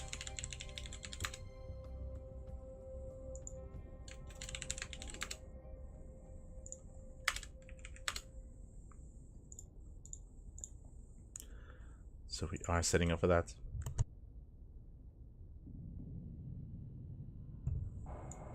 If you want to see close by air spawns, check out the bottom left spawn locations. Command structures like one screen apart. That's crazy. That's crazy. Protoss have arbiters, a lot of tech to get there. Yes, arbiters are a rare sight. You typically only see arbiters in late game PvT. I would say, yeah, just late game PvT. So taking up to that is not seen as often. Not seen as often. But with that, we're going to be going in a short break. We're going to be going in a short break here. Again, we're about to enter the semifinals, so we have 3 series left. We have both semis, then the grand finals. So we're going to be going in a short break. Take this time to get some snacks, get some food, get some water, drain your disruptors, massage your marines, and hydrate all of your hydras. When we come back, we'll have ByuN versus Iceland in that TBT. See you soon. See you soon, Pappy. See you soon.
And welcome back, everyone. Welcome back to the second half of the broadcast. Welcome back to the 2025 KungFu Cup number 7 StarCraft Evolution Edition. Welcome to the semi-finals. We just wrapped up with the quarterfinals, just wrapped up with ByuN versus Mixu and Gerald versus Iceland, and now we have the two winners of said matches facing off against each other in the semis. ByuN versus Iceland in a TVT. We did feature a very unique style of mass Banshee, mass Sky Terran, but I'm curious how this TVT plays out. Instead, let's go. Jump into game one. Game one is going to be on Abyssal Reef. Let us go. Also, shout out to those in the chat. I see a lot of discussion going on about some brutal units. True. Let's go. Arbiters are like a mashup of Oracle Mothership. It was a regular unit. Yeah, for sure. I mean, again, I do wish we saw more Arbiters. Again, they're typically locked behind late game tech, and they're a rarer sight, but they're very impactful. They're very impactful, especially with their stasis traps, or stasis fields, I should say. But here we go. We are jumping into our semifinals, and spawning in the bottom right-hand corner of Abyssal Reef, we have our South Korean Terran player, the Brood War. Oh, wait, it's not a TVT, by the way. The Brood War Terran player, it is ByuN. And spawning in the top left-hand corner, we have his opponent. We have the SC2 Protoss player from the land of China. Switching to Protoss, not Terran, avoiding the TVT matchup. Clem, is that you? It is Iceland. Here we go. Okay, so I was looking forward to a TVT, but that is not the case. That is not happening. I mean, again, we did see Mixu, for example, playing Brood War Terran, not Brood War Zerg. So certain players have certain matchups that they do prefer over others. So it is going to be a PVT instead, and we'll see how this all does come together. Let's go. As we lead into one of the larger maps, I'm not too fond of the idea of ByuN opening up with his patented 3-rack stim timing. We have seen ByuN embrace other builds like double factory mass vulture. He has embraced that in the past. We'll see what he goes for. For now, economic opener. For now, ranks into expansion gases. So standard more greedy opener here. Because there's no gases, yeah, he's going for 3 racks. There we go. Second racks is on the way, and we should be seeing a third racks thereafter into the academy, into stim. So it does look like that sim timing once again out of ByuN. For the most part, Iceland, he has seen what's coming his way, and there are multiple ways to deal with this. As we mentioned before, we can respond with a Robo into fast Immortal into fast Colossus production. We could even respond the same way that Gerald did, if you recall, with earlier sentries, slowing down the army in the center of the map and force fielding specifically these ramps. There are a lot of choke points to take advantage of here on Abyssal Reef. This is what makes this map so much more defendable on 2 and even 3 bases, is that choke point, is how narrow the ramp is. So defending against these early timings is easier on Abyssal Reef. But it comes down to the execution. So our eyes are going to be on Iceland. Oh, my apologies, I should fix up the name. Bam, there we go.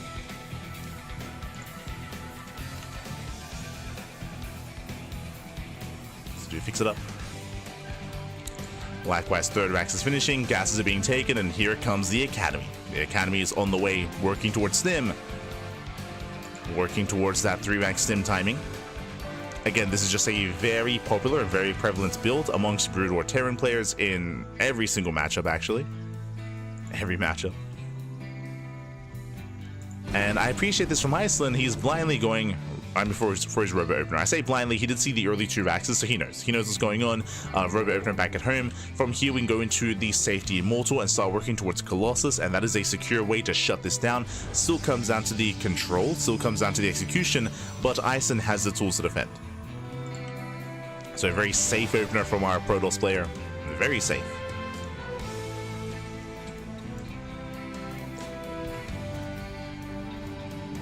From here, Sim is being researched. Medics and Marines are amassing. And soon, ByuN, he will pull the trigger. There we go. Once the medics do arrive, does move out. We have the Safety Immortal on the way. We have the Safety Sentries massing up as well. Scan does miss the tech. Oh, he bobs and weaves, and the Robo does avoid the scans. Let's go. Very unfortunate. The 2 scans did miss all of the tech. There's the bait for the Colossus, but this still comes down to the force field. Here we go. How quickly does Iceland react? How quickly does he respond? As ByuN, he's soon going to stim off that ramp. 3 more seconds. And again, we need that force field. It has to be on point, has to be on time. Oh, he sees. Does see the army, does know. Uh-oh, don't get baited though. As Iceland dragged out in the open for a moment. Immortal has arrived. Behind this, ByuN, he's transitioning out of this. Dust him in. Nice force field, very nice force field. Half the Marines, they get caught out. And with that, Iceland holds. Whew. Okay. He made it. He made it fast the first step, and now comes the next step here. Now comes the mid game. ByuN back at home. We have +1 on the way. We have, I keep forgetting the name of this upgrade. It's like U like 69 shells. It's like 369 shells. And range upgrade for Marines. One day I'll remember the number. I'll remember. We'll get there. But range upgrade for the Marines. Getting into more Raxes. Getting into more ByuN, I should say. No 3rd CC yet. And ByuN, he does preserve his army at least. Does move out. U238, not 239. One number off. We almost got there. You know what it is. As ByuN does rotate, does get on top of the expansion, will force a cancel. Yeah, last army's out of position. Oof, there's a cancellation. Likewise, stimming on in.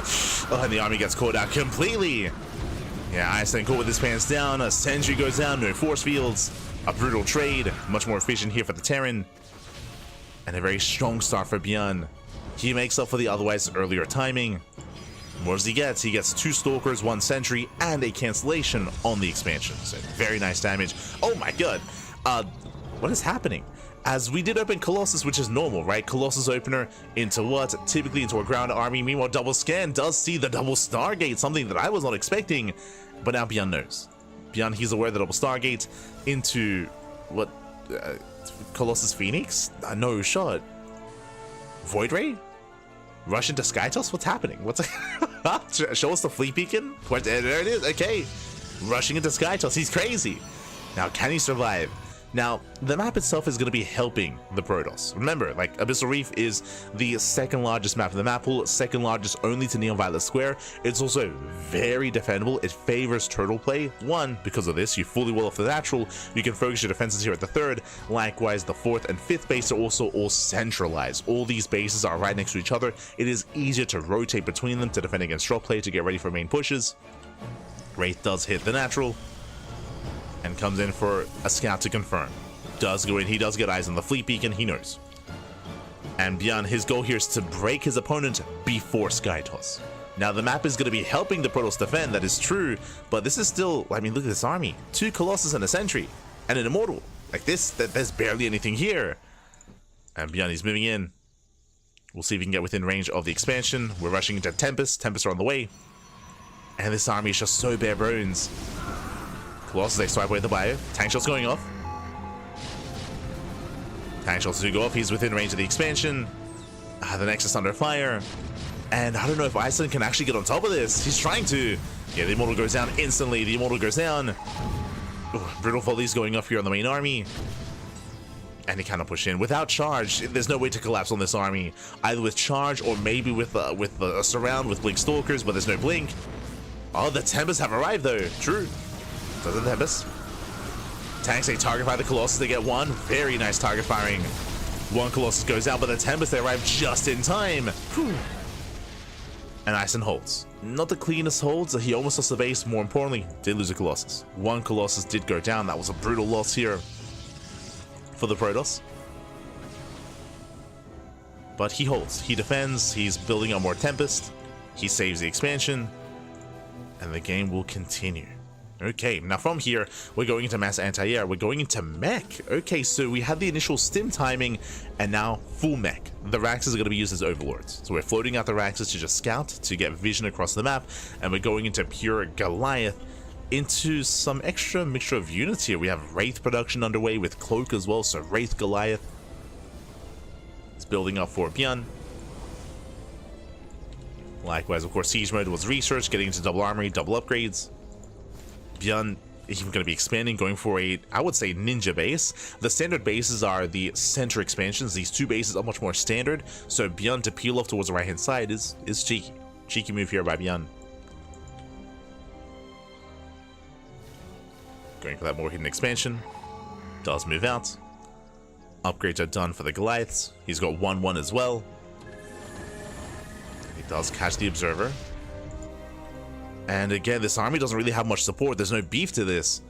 There's still no charge. Like charge lots would be ideal. Like Zealots here to support this army, to close the distance, to tank the Goliath shots, to even get on top of them and collapse on them. Instead, we almost have like a quote-unquote mech composition as well, like mass, like robo Stargate units. There it is. Charge has begun. I am personally a little bit nervous about how late this is, but it's on the way. And ByuN, he scans. He doesn't like what he sees. ByuN backs off. ByuN, he backs off. We're getting into a longer game. Okay, we're building up here. Building up our forces. We are making 2 wraiths at a time. Wraiths, of course, they do have some solid anti-air. They do have single target anti-air. Bear that in mind. But they're going to be nice supportive units against everything that his opponent has. Bearing in mind that this army that is being built up, it's very heavily air-based. Tempest and Colossus also in the air, technically. Instead of what I would say is a more robust composition with Skytoss and Storm, Skytoss and High Templar and Archons. Templar Archives on the way, but we have 2 more Robos. Like, the Robos tell us we still intend to commit into a Robo-based composition. I mean, Immortals will be a nice supportive unit as well against the mech, true, like Immortal Storm.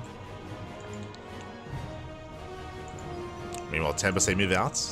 This is very risky. Thankfully, there is a recall. But here come the Wraiths. They come in. They 2-shot. They get 1. And they barely get to 2 Tempests go down. Massive loss there for Iceland. ByuN, he's pushing right down mid. He's going for it. He knows that Iceland is vulnerable. He's moving in. Yeah, we'll take down Logan expansion. Does force a cancel. Likewise, Race, they collapse in once again. Where's the anti-air? No Stalker support, no Archons, no Storm. Another Tempest goes down. And the Race, they just go uncontested. Uncontested at this point. Yeah, Tempest falling one after the other. Again, I said he needed a little bit more time here to support his army with anything else. Yeah, Goliath, they trade well against the Colossus. And the tanks are just forcing the way through the ramp into the natural. Yo, you'd have some spider mines. Oh my god. Brutal connections. Chargels, they do trade well for themselves, but at this point it's just too little too late. Yeah, the Bio Army from the start of the game stims in. Takes down the Archon. There's nothing left. There's 2 Tempests and 1 Colossus. And from there, ByuN has done it. ByuN has done it. He has broken through. It was an interesting build here by Iceland, but clearly he just needed a little bit more time to actually support his army. To get into charge, get into Immortals. He's making 2 more Colossus at a time. He's crazy. And also, he had no idea that Wraiths were being massed. True, right? He had no idea. He had very limited scouting information himself. As Goliath, they just stutter step forward. They take down the Tempest one after the other. They're what Thors wish they could be. As 1 Tempest survives. Oh, yeah. Yeah, and with that, ByuN is breaking the natural. He's breaking the natural. GG gets called, and ByuN, he will take a lead in the series. He will take game number 1. GG. Whew. GG, well played. ByuN does take a lead, and we'll see if Lyson can recover and bounce back. And even if he does commit to Protoss, remember, he did play Terran earlier against Gerald, but that was for a TVP. We'll see if he still commits to Protoss or if he switches back. What's it going to be? As game 2 is going to be on Blue Storm. Let's go.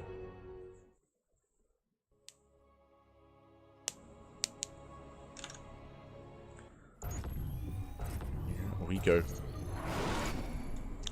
Spawning in the top right hand corner of Blue Storm, we have our South Korean. God, they changed places again. God, there we go. We have our South Korean Terran player, the SE2 Terran, representing Shopify Rebellion.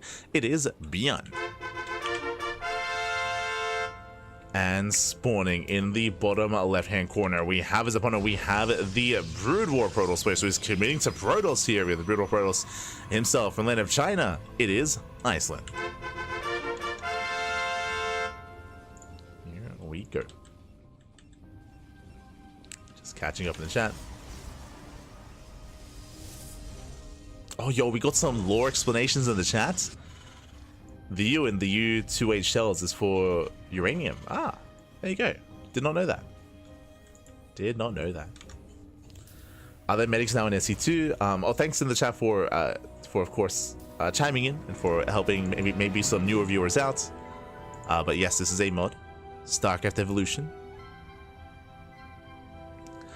Personally, I do find it as a nice bit of fresh air. It's definitely, it has a little bit of a learning curve to it when it comes to tuning in and watching, but yeah, I do really enjoy it as a nice alternative to SC2. Every now and then, I mean, I say that we do cast quite a bit of StarCraft Evolution nowadays. Of course, StarCraft 2 is still our main game to cover, but it's been great to sprinkle in some StarCraft Evolution from time to time, and some Warcraft 3 Evolution as well. Warcraft 3 Evolution, that is crazy. That's that is unhinged with how insane that can get. Just seeing like soul heroes taking on entire armies. Meanwhile, we do go for the gas steal. Okay, probe scout across the map into the gas steal. Do have our Iceland being a little bit cheeky here, as we do have our initial economic opener. So Racked Expand, a single gas opener out of ByuN is going to be opening up economically as we settle in. And also, thank you so much. Shout out to Iron Beezy in the chat. Gab, thank you so much. Thank you so much for the gifted. Oh, sorry, I said gifted sub. Thank you so much for the Twitch Prime. Thank you so much. Hope you enjoy the content. Hope you enjoy the casting. Hope you enjoy the StarCraft. Thank you. Thank you so much. Do appreciate it. Do appreciate it.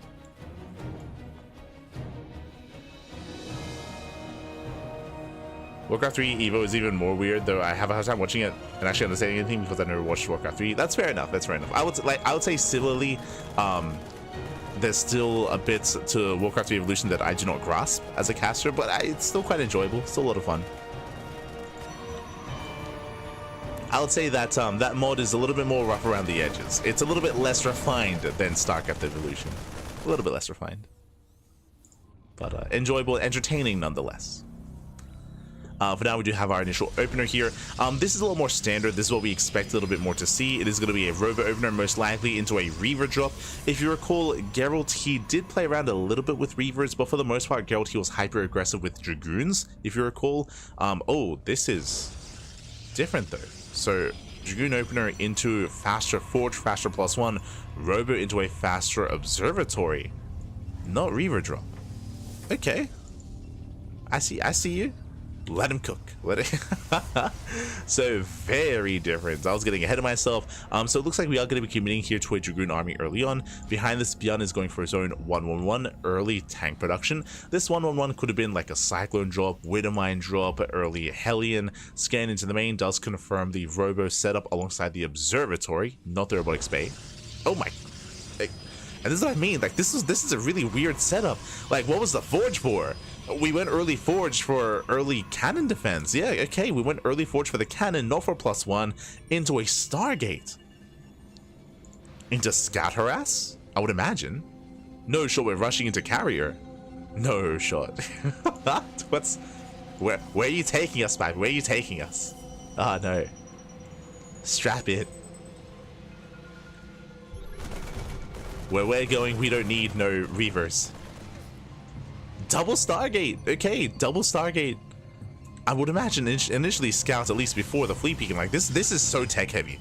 Like to go for the Robo into Forge, into Cannon, into Observatory, into double Stargate. Like this is the army. Two Dragoons. Like the army is non-existent, and ByuN's moving out. Oh no, we're rushing into Carrier. It's a fleet beacon. Not even scouts early on. He's crazy. Yo, this is illegal. I think this might be over before it began here. This is crazy. ByuN is already arriving. Tank will siege within range of the mineral line. I mean, the cannons are here to help support, but they won't defend against this. Oh god. Oh no. Not like this. As we do get 6 probe kills in the mineral line. Ay ay ay. Still rallying a second tank across the map. I mean, again, the cannons will help against any kind of bio move-in or any kind of like bio-committed push, but the tank doesn't care. The tank is within range of the Nexus. Oh no, that is actually insane. From the other side of the wall, the tank is shelling away. Second tank has arrived. Dragoons, they cannot touch this.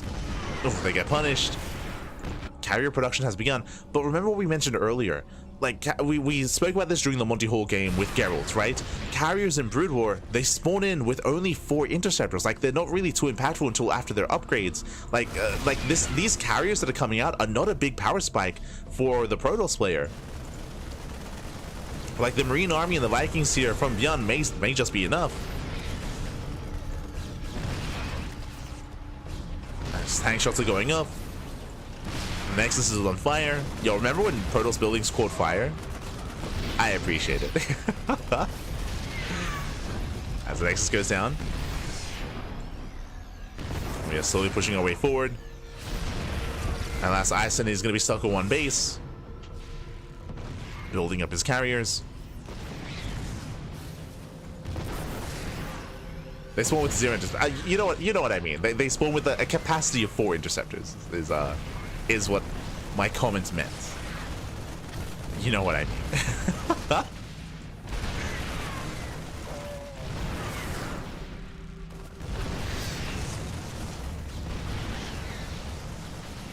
As the simulators are going to be cleaned up. Likewise, the interceptor upgrade has completed, so now we have 6. Now we can build up to 6. Sorry, build up to 8, my apologies. So I have more interceptors building up, but at this point, ByuN, he can just chill. He just backs off. ByuN, he doesn't even push in. He's like, you know what? I killed your natural. I killed your base. I see what you're up to. I'ma just chill. I'ma just pull away. We're getting into stim, combat shields. Remember, this is all a push without any bio upgrades. The main threat of that army was the tanks, and because there's no stim, ByuN cannot dive onto this army. But soon he will, right? Stim is almost done. Combat shields, extra Vaxes as well. Third TC on location. There's nothing rushing ByuN. There's nothing pressuring him to try to break this position. He can just chill. He rotates, checks for a third. There is no third base. From here, he can have a better angle of attack. Tower's going to be rocks being knocked down. ByuN, he does see the army. He does see the interceptors, the carriers. He's moving in. Does move in. Tank boy's going up. And he has Stim. And with that, he can focus on the set interceptors. Tanks, they shut down the Dragoons. And from here, he can Stim, and he can win. And he can take down those carriers one after the other. I say that they do barely escape. They're barely getting away, but the interceptors, they just don't do much here. They're trying to focus on the medevac. The medevac survives. No shot. There we go. Finally, it goes down. Oh, one carrier falls, though. And GG gets called. Man with gun is too good, Pappy is too good, and ByuN, he will take the series at 2-0, advancing on to the grand finals. GG. GG, well played. That was a crazy build out of Iceland. Remember, it was a gate opener, gate cybercore into Robo Forge, into Observatory, into cannons, into double Stargate, fleet beacon carrier. It was so tech heavy. It was such a tech heavy build. Remember, he was defending with 2 Dragoons, and a handful of cannons, but specifically because of the map. And I can see this build working a little bit better on maps where you have a ramp, right? Where you have a ramp and you have the high ground, and you can just turtle up on 2 bases and try to cannon up that ramp and cannon up that natural. But specifically here, as you saw, there is that brutal position where tanks can actually shell away at the base from the other side of the wall. Like that was just a brutal position, and because of that, the cannons don't help, right? The cannons did nothing. So specifically on that map, that build is that much weaker, that much more abusable, and yeah, it fell in its face. I can see that build being more effective on other maps, but specifically on Blue Storm, like ByuN punished that quite hard. Did punch it quite hard with those tanks, and alas, because of that, Iceland, he was stuck on one base. He didn't have his 2-base economy, and he wasn't really able to get into his build properly and wasn't able to take advantage of it. Again, I can see that build working on other maps, not here though, not on Blue Storm. GG. GG, well played. With that, ByuN's advanced on to the grand finals, and we're now getting ready here for our lower semis. Up next is going to be a ZVT between 3 Point and BratOK. Let's go. Here we go. As game 1 is going to be on Abyssal Reef for our second series of the semis.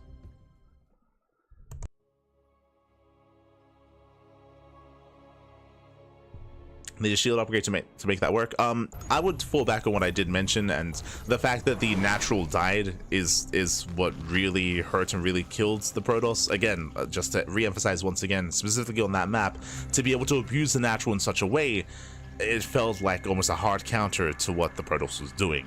Just because, if you remember, the purpose of the Forge was for the cannons to defend, right? To defend the natural and to get away with that kind of build. But because of the tank positioning, the cannons did nothing. The Forge did nothing, right? Like it all kind of came into play.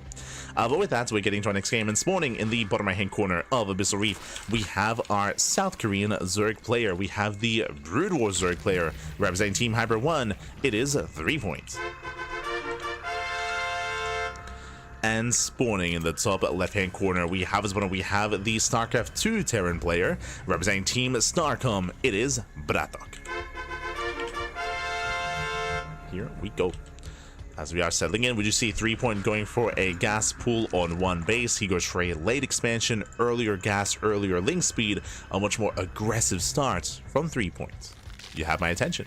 So much more aggressive start. Meanwhile, you see BratOK going for a Rax expand. Echo will standard opener here out of our Terran player. Now, if you're familiar with our players, 3 point, I would say he is top 3 Zerg in StarCraft Evolution. Top 3 just behind Shin and Dark. I say that, I think I said this last night as well.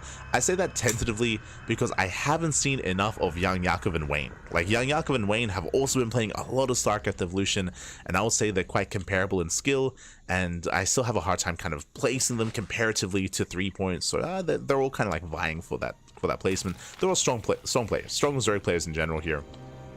3 point Wayne, YoungYakov, and typically he's very aggressive. Typically 3 point, he is hyper aggressive when playing SE2.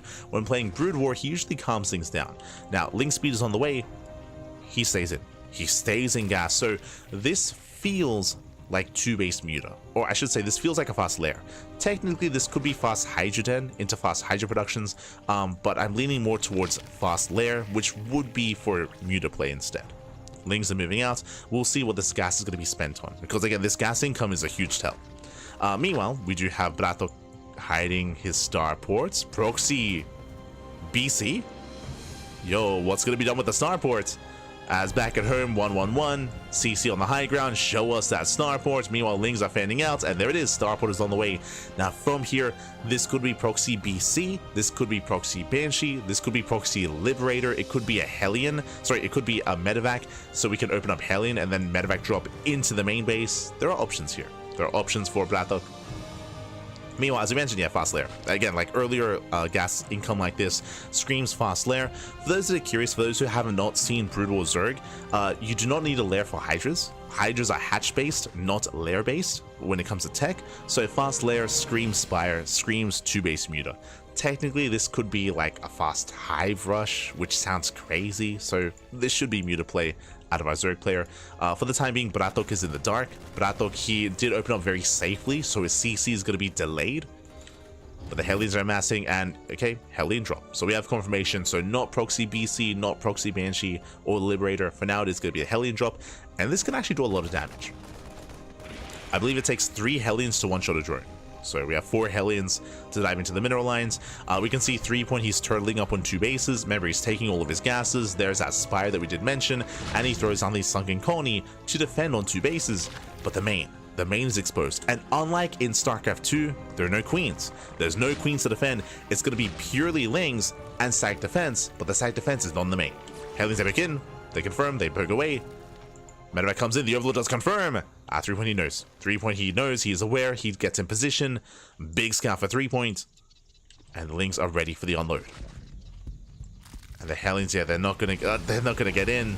They're gonna be denied. There was potential with the Hellion drop, but not like this. Not this time. And what's scary is that BratOK, he hasn't seen. He hasn't seen what's going on. He has not seen the lair yet.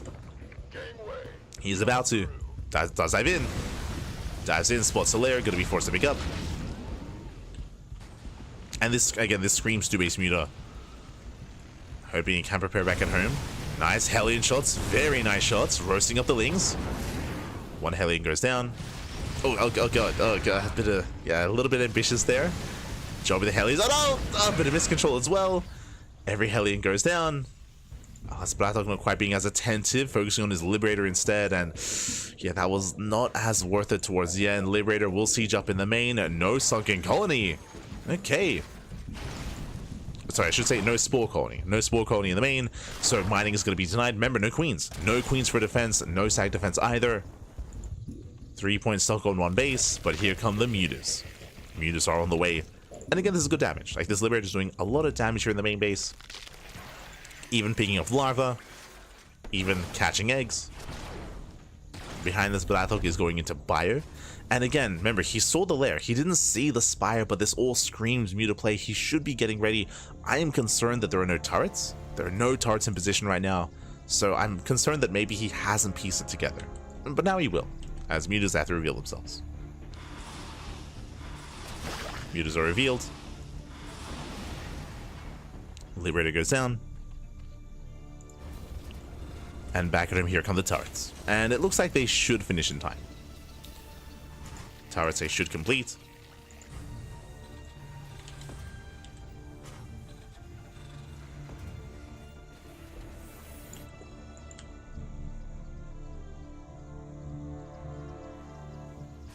This means they do make their way across the map. So far, the Bio army is in position. No stim. No stim for the Marines. One SCV goes down. 3 point rotating over. Does rotate. Winter mines are set up. Yo, we got the trap. Oh no! It does go in! Yeah, brutal connection. Oh my god. Massive shots going off, and that was how many? That was 3 Mutas going down. Yeah, strong start here for BratOK. A very strong start. He does not lose the winter mines. And we're building up more Muta. Remember, this is mass Muta. It's mass Muta here from 3 point. So he has to build up that Muta count. Last, he has to pull away. Going into carapace upgrades, he does have some link support on the way as well. Getting his 3rd base, and BratOK, he's already pushing out. I mean, he does have momentum, true, but that's going to be 20 links in production. +1 carapace will not be done in time, but Stim will. Finishing up in 9 seconds. Oh! Mutas that catch reinforcements, not bad. Reinforcements getting caught out. BratOK, he is isolated, he's out in the center. How good are the mine shots going to be? Oh, big connections. Yeah, Lings, they get shut down. What about the Mutas? Yeah, they cannot engage. So far, good start here from BratOK. A strong start, I should say. He takes a look at the trades. 2 Marines and some friendly fire, I guess. So 6 Marines for 27 Lings. But the tank is low on HP. Oh no! Full medevac! Oh no! Full medevac goes down. Ay, ay, ay. BratOK, calm down. As 3 point, it will catch more reinforcements, brutal pickups. Ay, ay, ay. Mutas, they harass across the map. BratOK, he's committing in. He's not subbing. He's pushing forward. But we have more Lings massing. Once again, it comes down to the mine shots. Winter mines, decent connections on those Lings. But now there's no support. Now there's no more tanks. 1 winter mine. This army is going to be cleaned up. And 3 point holds. 3 point he holds, he does defend, shuts down the army. It was a back and forth trade. Very close when it comes to his trades. BratOK now claiming his 3rd. But that Muta count has been getting larger and larger. Oh! At this point, 3 point gets caught. This time, 3 point, he does lose one of his Mutas. We'll rotate around. BratOK turtling up. We spoke about this in the previous series during ByuN versus Iceland, where Abyssal Reef is a very defensive map. Very defensive, does favor turtle play. So it's on BratOK here to wall up, to wall off, and to secure himself on 3 bases. There is a minefield here in the mineral line. Oh! Diving on the Bio. Marines, they hold their own. They shut down the Lings, going for the Mutas. And from here, we should soon be seeing some Queen support. No Queen's Nest yet. 3 point is still in the 2 base economy. Like, he still has not droned up his 3rd. No drones. No drones, no saturation. Winter mine's moving in. There is no drilling claws. Not yet. Oh, another Muta goes down, and 3 point is in trouble. He runs into reinforcements. Yeah, Liberator will shut this down as well. Marines, they stim in. GG gets called. 3 point, he will lose everything. And BratOK, he will take game number 1. Whew, GG. GG, well played. 3-point, he had some strong moments himself, that is true, but alas, he took some brutal mind shots to the face. Likewise, behind it, he was pretty all in. We did point out towards the end there, but 3-point, he was not droning. He was not droning, he was not saturating. 3-point was being hyper aggressive, and the goal there was to break BratOK. He did not drone up his third base whatsoever. It was basically a 2-base all in. 2-base all in, just matching up more Lings. You could also argue that because the Wintermines were trading so well against the Lings, he never really had the larva spare to drone up. He was just non-stop making more and more Lings, committing even harder. GG. GG, well played. With that, BratOK does take a lead, and we'll see if he can claim the series, or if 3-point can bring it back and force the ace match. Let's go. Whew. Let us go.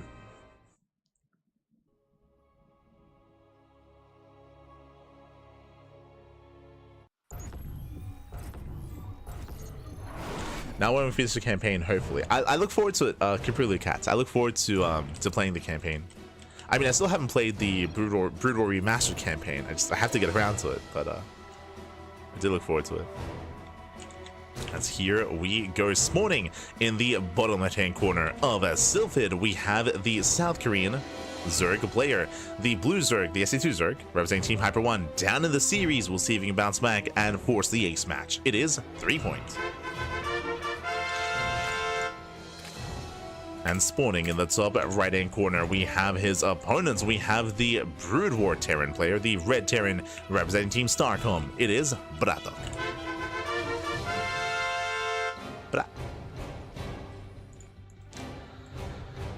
And welcome one all to Sylphid. Sylphid is a 3-player spawn map. You can spawn in top side, bottom left, or bottom right. So we have multiple spawn locations, as we do have a CC first out of BratOK. Okay, it does open up with a faster CC. Now, if you've been watching BratOK as of late, you would know that he's very fond of mech. He's very fond of mech whenever he plays Brood War. So we do expect to see like a Vulture-based opener, double factory sort of style. I say that it has been very trendy to go. He's doing it. Yeah, never mind. He's going for a second racks and a third racks as well. I was gonna say it's been very trendy to go for these stim builds and to go for these early 3-rack stim timings, and it looks like BratOK is doing the same. So CC first, into 2 racks, into a third racks, into delayed gases, into stim. So this is going to be a stim timing here out of BratOK. There's that third racks. Now, as we saw from ByuN, if 3-point survives this timing, this can seamlessly transition into mech. This can go into mech from here after the stim timing if it doesn't kill his opponents. But for now, it is going to be fine. Meanwhile, we do have a 3-point going for a hatch gas pool. Remember, last game we had early gases out of 3-point. This time, standard opener.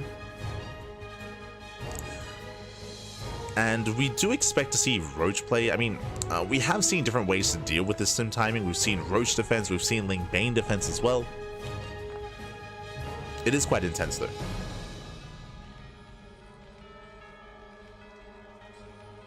Este Avex, papi, Este Avex. Good to see you, papi. Good to see you. Buenos dias. Good evening. Good evening. I do recommend the VODs, by the way. I don't know if you've seen some of these matches, Avex, but it was crazy. It was crazy. Do recommend skimming through some of those earlier matches, like some of the Iceland matches against Gerald, against ByuN as well. Crazy, papi. Crazy. Okay, fair enough, fair enough. But now that we're settling in, we do have our stim timing on the way, of course, here for BratOK, getting to his own stim. Meanwhile, likewise, building up his own fire bats as well. And it looks like we're going for the Banelin as defense. Again, we have seen 3-point do this even last night during StarCraft Evolution. During the StarCraft Evolution League, I should say. So going for the Banelin defense. And we'll see how well he can deal with this army.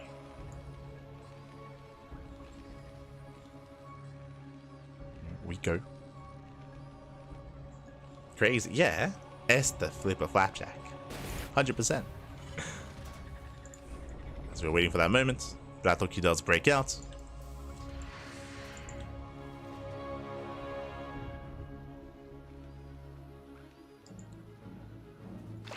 Let's break out. Likewise, a 3-point massing up Lings, taking this seriously. He drones up to under 2 base saturation. Just on 1 gas, building up his Lings. The ByuN nest is now done, but the Lings are not quite ready for this. Does scan ahead of time, and we'll see if BratOK can break through. There we go, 4 ByuNs on the way. Dust him in. Let's see, dust him forward. Getting on top of the Queens. Can he get on top of the ByuNs? Lings, they do rush in. Firebat was being targeted down.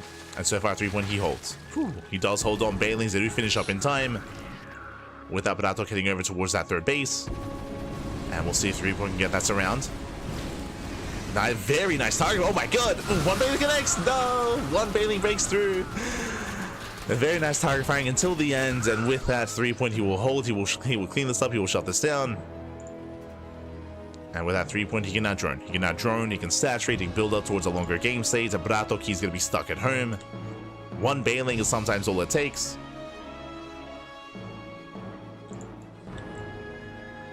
And we did speak earlier about the more seamless mech transition. There it is. We have factories on the way. Spider Mines, ion thrusters. We are switching from bio into mech. That is the plan. Double scan gets eyes on the lair. Lair is on the way. Roach Horn as well, so it's going to be Roach Ling Bane or Roach Ravager Ling Bane from 3-point. A more mid-game composition. And can trade quite well here against mech as well. Meanwhile, big shout out to Flipper Fat Jack in the chat for the gifted sub to Avex. God, thank you so much. Thank you so much for the gifted sub to the community.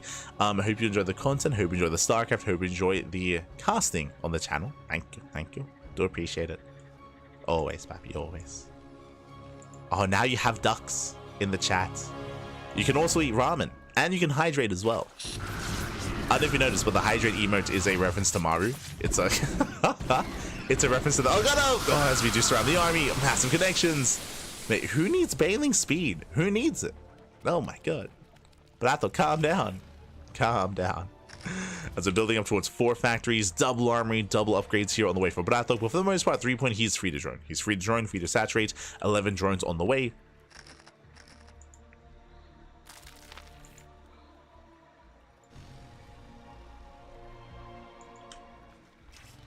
Here we go.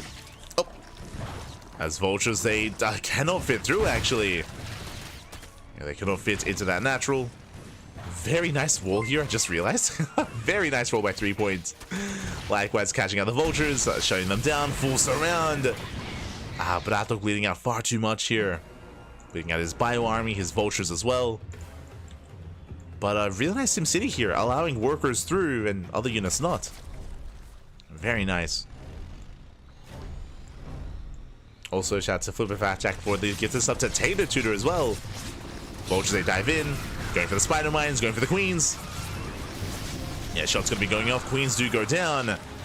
But last, he does want economic damage instead. He's going for the mineral line. He's trying to at least. Boys are being pulled. He gets 1. Only 1. 1 worker goes down. 3-point does hold. It was a messy defense, but a defense nonetheless. BratOK from here, he backs off. He's working towards siege mode, building up his tanks. He still needs a little bit more time to actually mass up an army. 3-point is not going to give him that time. Yeah, 3-point is moving in. He's done droning. He's going to be cutting workers here at around 3 base saturation. He has a 4th base just for larva. Yeah, just larva here. Vultures, they will be buying some time. They get into the mineral line. Do get a couple of drones. 3 drones going down. We have 18 Lings in production. Again, 3-point, he's not droning. He's not droning. He's maxing out. He's going for a 3-base all-in with just mass Ling Roach Ravager. And BratOK, because he's been throwing away so many vultures, like he just doesn't really have much of an army. He has some tanks, that is true, but these tanks are so exposed. They're so vulnerable. And now he knows. He checks the mineral line. He's like, hold on. He's like, what? Where are the drones? Where are the drones, papi? Oh my god. And here comes 3-point. Does commit. Going straight for the 3rd. Tank volleys are solid, but again, there's no vultures here to support, to buffer. Do we even need them? 1, 2 tanks go down. I mean, the tanks are supporting themselves. Jesus. They do just chunk away at the army, but it's not going to be enough. Yeah, not enough. The Roach Ravager will overwhelm. And again, there were, what, like 3 vultures to defend. And BratOK has been broken. He has been broken. Again, just a little bit too wasteful with his harass, throwing away so much of his army. He was not ready for the defense. And with that 3-point, he breaks the third. Now he's going for the kill, going for the natural. Tank's going to be piled down. And 3-point, he has now broken the natural as well. Getting 24 SCV kills. There are tanks spreading in the main, but not the natural base. Oh no, the tanks, they get caught out. Oof. And with that, GG gets called. A 3-point, he will tie the series 1-1. We are going to the ace match. Whew. GG. Going all the way to game 3. Again, BratOK, he was hyper aggressive here, going for his stim timing, going for his vulture harass as well. But in the end, it wasn't quite worth it. He was getting a handful of drones here and there, but nothing major, nothing too impactful. And in the end, he was losing his army. He was trading his army for not a lot across the map. With that, he did not have enough to defend against the counterattack, against the all-in. And with that, we're going all the way to game number 3. Loading into a map that I don't think I've casted before in StarCraft Evolution. This is going to be okay. We're going to be loading into Fighting Spirit. Let's go. Yo, we had a crazy game earlier on Lost Temple. It was insane. And now we're going to be featuring our games here on Fighting Spirit as well. Let's go. The ace match. As spawning in the top right hand corner. Spawning in the top right hand corner here of Fighting Spirits, we do have the South Korean Zerg player, the Red Zerg, representing Team Hyper 1. It is a 3-point. The SC2 Zerg player, and spawning in the top left hand corner, we have his opponent. We have the Brood War Terran player, the Brood War Terran himself, representing Team Starcom. It is BratOK. Here we go. As we have made it here to the final game, to the ace match. And I'll be honest, I don't really have too much experience on Fighting Spirit. It is not in the typical StarCraft Evolution League map pool, but it is a 4-player spawn map. So we can spawn in top right, top left, bottom left, and bottom right as well. So 4 possible spawn locations. There are a lot of choke points is what I will say, at least at a glance. Likewise, the third base is very... Jesus, the third base is very isolated. Oh my god. But relatively secure. This actually reminds me of King's Cove. If you're familiar with King's Cove, there's a ramp coming into the natural. There's a larger ramp, to be fair. There's a much larger ramp. But the area between the natural and the third base is quite secure. It is a long rush distance from base to base, that is true, but it is protected. Like there's no way in between the bases outside of drop play or outside of air harass, but in general this area does seem quite secure heading towards the third. Likewise, a more narrow ramp coming into the third base as well. We have the high ground alongside that, so I would say a relatively secure base. But because the bases are more spread out, it does mean it's going to be a little bit more difficult to deal with air harass or drop play in all these bases, rotating between them to defend. So interesting setup. It is interesting. We of course have the Kesper logo. Let's go. That's a blast from the past. We have the center base as well. Of course, Overlord does scout horizontally, and 3-point does confirm the location of BratOK. Does confirm, and BratOK going for the same build. Same build, going for the 3-rack stim timing. We already saw 3-point defend earlier, but a lot of it did come down to that one bailing. If you remember, it was one bailing that connected. If it wasn't for that, potentially BratOK could have kept going and could have found even more damage.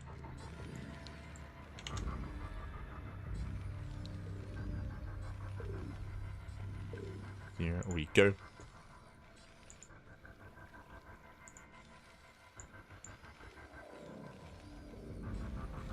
As we are building up. Likewise, Marines are amassing. We are waiting for that initial stim timing. 3-point rushing to a sub 3-minute lair? Aye, okay. So very fast lair timing at a 3-point. So initially hatch gas full into a fast roach warren. This does look like a 2-base all-in. This looks like we're going for the lair to rush into fast roach speed to go for a big roach counterattack after the initial defense. Spine crawlers are on the way. Queens have built up as well. This is looking deadly here from 3-point. And we'll see how much damage this initial stim timing can get for BratOK. SV Scout does confirm the Spine Crawler, does confirm the layer timing as well.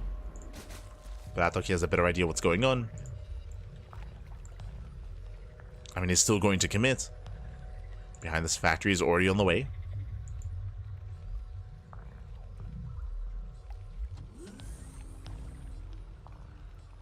Factory is building up. BratOK does break out. And here come the roaches of 4 3-point, as we mentioned, with the fast layer, fast roach speed. So insanely fast roach speed, double Evo chambers here for double upgrades. BratOK does move out, but I don't really see him doing much damage here.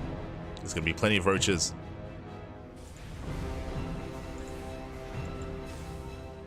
And again, already working on the next step, double factory. Already working towards, typically we would see ion thrusters and vultures, but again, such a roach heavy style would not be opposed to earlier tank production and earlier siege mode instead. Scan reveals the setup, reveals all the roaches. BratOK, he doesn't go for it. He doesn't go for it. He knows that he cannot break that natural, and there it is, siege mode. I appreciate it, makes sense. So not going into vultures, early siege mode, early siege tanks. He can set up on the high ground, he can be very secure on 2 bases. Claiming the third, I feel like might be a little bit more difficult here. We'll see. It's just so close by ground because of the horizontal spawns. Like, this would be the more natural third base for BratOK, and it is right next to the base of 3-point. And if he expands towards the south side instead, then there's more avenues of attack, of harass. So we'll see how BratOK does set up. Meanwhile, 3-point expanding on the right hand side. Tanks are amassing. Third CC's on the way. Based on his position, it does look like BratOK does want to expand towards the right hand side. We'll see if he can hold on to it if that's the case. Meanwhile, 3-point, he's droning, he's saturating. I did mention that he was ready for a counterattack with roach speed, but because the attack never came, 3-point, he's more defensive with this army. More defensive, infestation bit's going to be on the way, getting to link speed from here into earlier hive tech. And we have seen that 3-point, he has been enjoying rushing from Roach Ravager into Ultra Tech. He's been very fond of this. We saw this quite predominantly last night in SEL.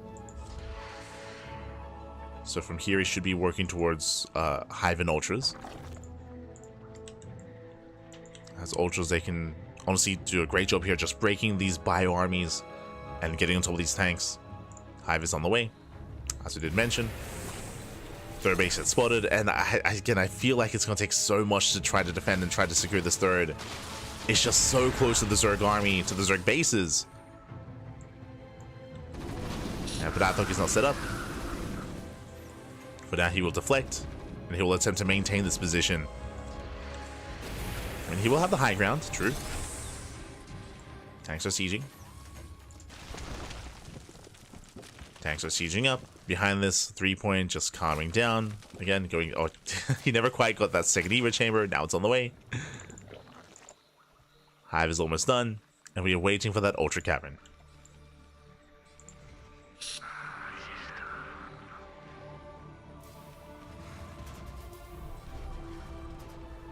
It's a Kakaru.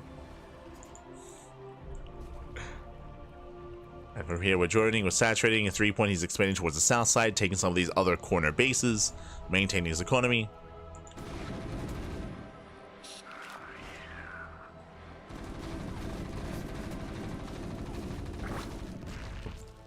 As we mentioned, there's that Ultra Cavern. Again, this is a very common build from 3-point. That's the reason. As soon as we saw the Hive, it's like, oh yeah, it's just Ultras. The downside is that the upgrades are going to be lacking. That is true. Specifically, the melee upgrades for 3-point. He's going to have, what, like 1, 2, if not 0, 1 Ultras. But once Kindness Plating kicks in, like, the Ultras are going to be so tanky here, especially against the Bio Army.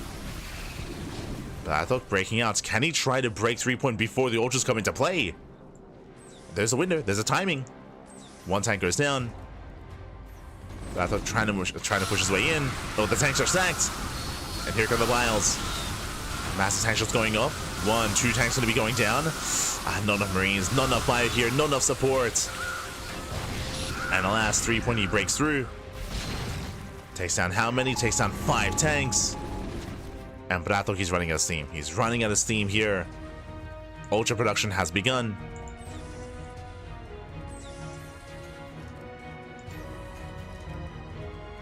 BratOK still trying to force his way forward here towards that natural. He did not switch fully into mech. He actually switched into bio tank. So my apologies earlier. I did mention how I assumed that he would be switching into mech. Into tank production, yes, but still with bio. Still with marine supports.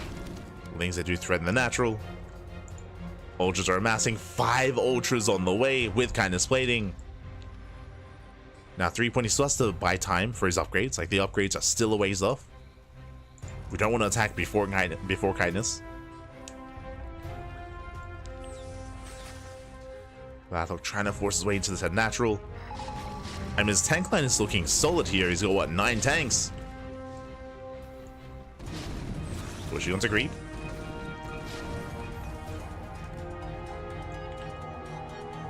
That's still going to be a lot of ultras. Ah, no. Likewise, with the Hive 3 point, he has access to Vipers. Vipers would make this a little bit more easier to deal with. But for now, he's avoiding those spellcasters, just making more ultras. He doesn't have the best economy. Lings are trying to catch reinforcements. He does commit in. He's going for it. Some of the tanks are unsieged. Ultras, they collapse in. Lings from behind as well, and he will completely solo of this army. Every tank goes down. Yeah, there's just not enough bio, not enough support. The Ultras, they break on through. And 3 point, he will overwhelm. There's just nothing left here. 3 point from here, just forcing his way into the third. There's no defenses, no tanks, no nothing. And he's going for the kill. Going for the throat. And you can just see how quickly everything escalates out of control just because how close these bases are. And GG gets called. 3 points. He will claim the series 2-1, advancing on to the grand finals. GG. Whew. GG, well played. 3 point, he will claim the series. Again, we have seen this build quite often from 3 point in this matchup in TVZ, going from roaches into ultras. We saw that BratOK, he was trying to break his opponent before ultras came into play, but he just barely didn't have enough support for his tanks. He could not gain any ground. He was stopped in his tracks just outside of the natural, and 3 point, he bought enough time for the ultras. Once they kicked in, I mean, hey, they had what, like plus almost like +5, +4 armor. Again, the kindness plating alongside +2, so +4 armor. They were very, very tanky, very intense. GG. GG, well played. With that, we have our 2 finalists here. It's going to be a ZVT, Zerg versus Terran, between ByuN and 3 point. Let's go. Let us go.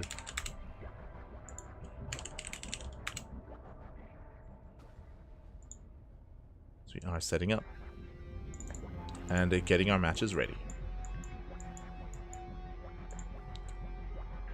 So the ZVTs do continue.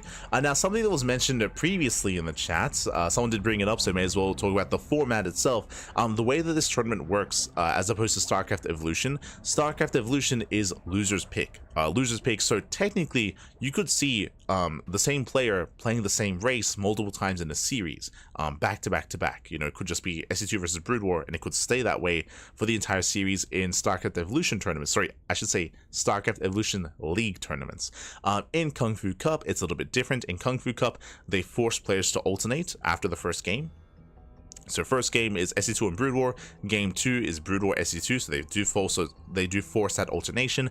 And then in game 3, we get Brood War versus Brood War. Let's go, baby. Let's go. So they do actually force quote-unquote mirrored matchups, Brood War versus Brood War. So far, they've been some of the most entertaining games, I'll be honest. I bring this up just because the mod is not balanced for Brood War versus Brood War. Not specifically balanced for that. Not saying that there's anything broken necessarily, but if there is, there's no intention of like trying to fix that, because that's not the intention of the mod. But this tournament does actually allow for that. Personally, I really enjoy it. The other thing that I really enjoy, that is especially coming from someone who predominantly casts StarCraft 2 events, is they also force SC2 versus SC2 in the best of 5 as well. This is specifically for best of 5s. They force StarCraft 2 versus StarCraft 2, and The best part, of course, is when we do force StarCraft 2 versus StarCraft 2 on these older Brood War maps. Like, that's what I find the most fascinating. Seeing SC2 versus SC2 on Blue Storm, on Lost Temple, on Fighting Spirit, on some of these older maps, on Neo Isles of Siren, on Paradox, for example. It's crazy, but it's crazy, and it's just the entertainment value just spikes up for those sort of moments. We'll see if we can get there, though. We'll see how long the series will be. I'm hoping for a Game 4 and a Game 5. I'm hoping for a full series. But of course, it comes down to our 2 players. Let's go. We have our best of 5. We're jumping to Game 1. Game 1 is going to be on Lost Temple.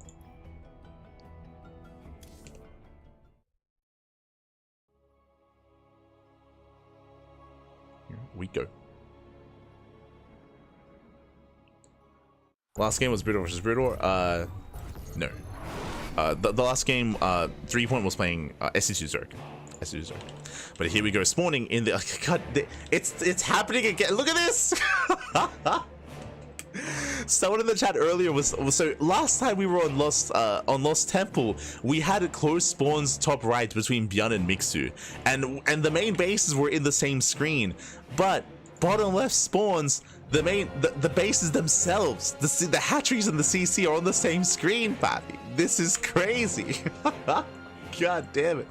Spawning in the bottom left-hand corner of Lost Temple, we have the South Korean Terran player. The South Korean Terran, we have the purple Terran.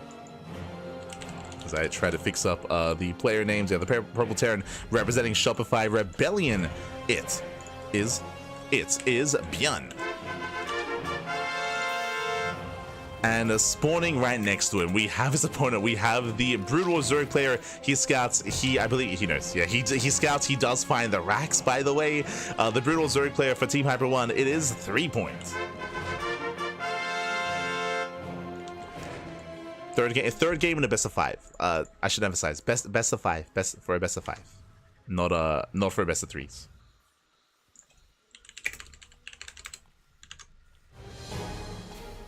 That's why I did reiterate that's coming into the finals, as of course this is a best of 5, and here we go. Now 3-Point knows where ByuN is. I don't think ByuN is aware, bearing in mind that the Overlord does have more vision than the building SCV, so I'm not too certain that ByuN is fully familiar with the location of 3-Point. For now, going for an economic opener, going for a rack expand. Likewise, 3-Point going for a hatch gas pool.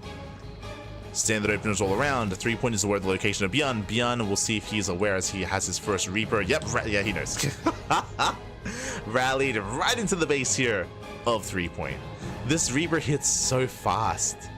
It hits insane. Like, look at the rush. What does it take? Like 2, 3, 4, 5, 6, 7, 8. There's like a 10-second rush distance into the mineral height. That's like 10 seconds, Pappy. That's crazy. There's nothing to defend. The league's just began. He just started league production, Pappy. That's crazy. So with that, we're forcing out all these colonies. I mean, Lings are still in production. That's just how fast it hits. It's crazy. Oh my god. There we go. Lings, they pop out. But look at how many resources were spent trying to save everything. So insanely expensive. The first Reaper pops off. Welcome to Lost Temple, I suppose. It's insane. Mate, these Brood War maps. Crazy, baby, crazy. And in the end, 3-Point, he only loses 1 drone, but again, he lost so many resources and it's still struggling to keep up. Still another drone under fire. A second drone goes down, massive pickup. Losing 2 workers. And 3-Point is going 2-base lair. 2-base lair, this should be for 2-base Muta. The Reaper goes back in, does confirm. 3-Point, he's like, mate, Tesagi, Terran Imba. He's like, don't worry about it, just let me kill you. Just oh no. Yeah, it's just let it happen. It's fine. God. Crazy. And then he saw everything. He saw everything in the main. Behind this, going for a 2-1-1 into sim timing. This is a hard counter to 2-base Muta, to be honest. Bearing in mind that there's going to be no ground support here, no Hydras, no Lurkers, just Ling and Muta instead. And this sim timing is going to be brutal. Especially considering this isn't a standard like 2-on-1. This is going to hit so quickly because we're going to build up 16 Marines and we're just going to drop right into the main. Like, we're just dropping in. I can't handle it. Technically, you can set up a tank here as well. I believe tanks can hit the other base as well.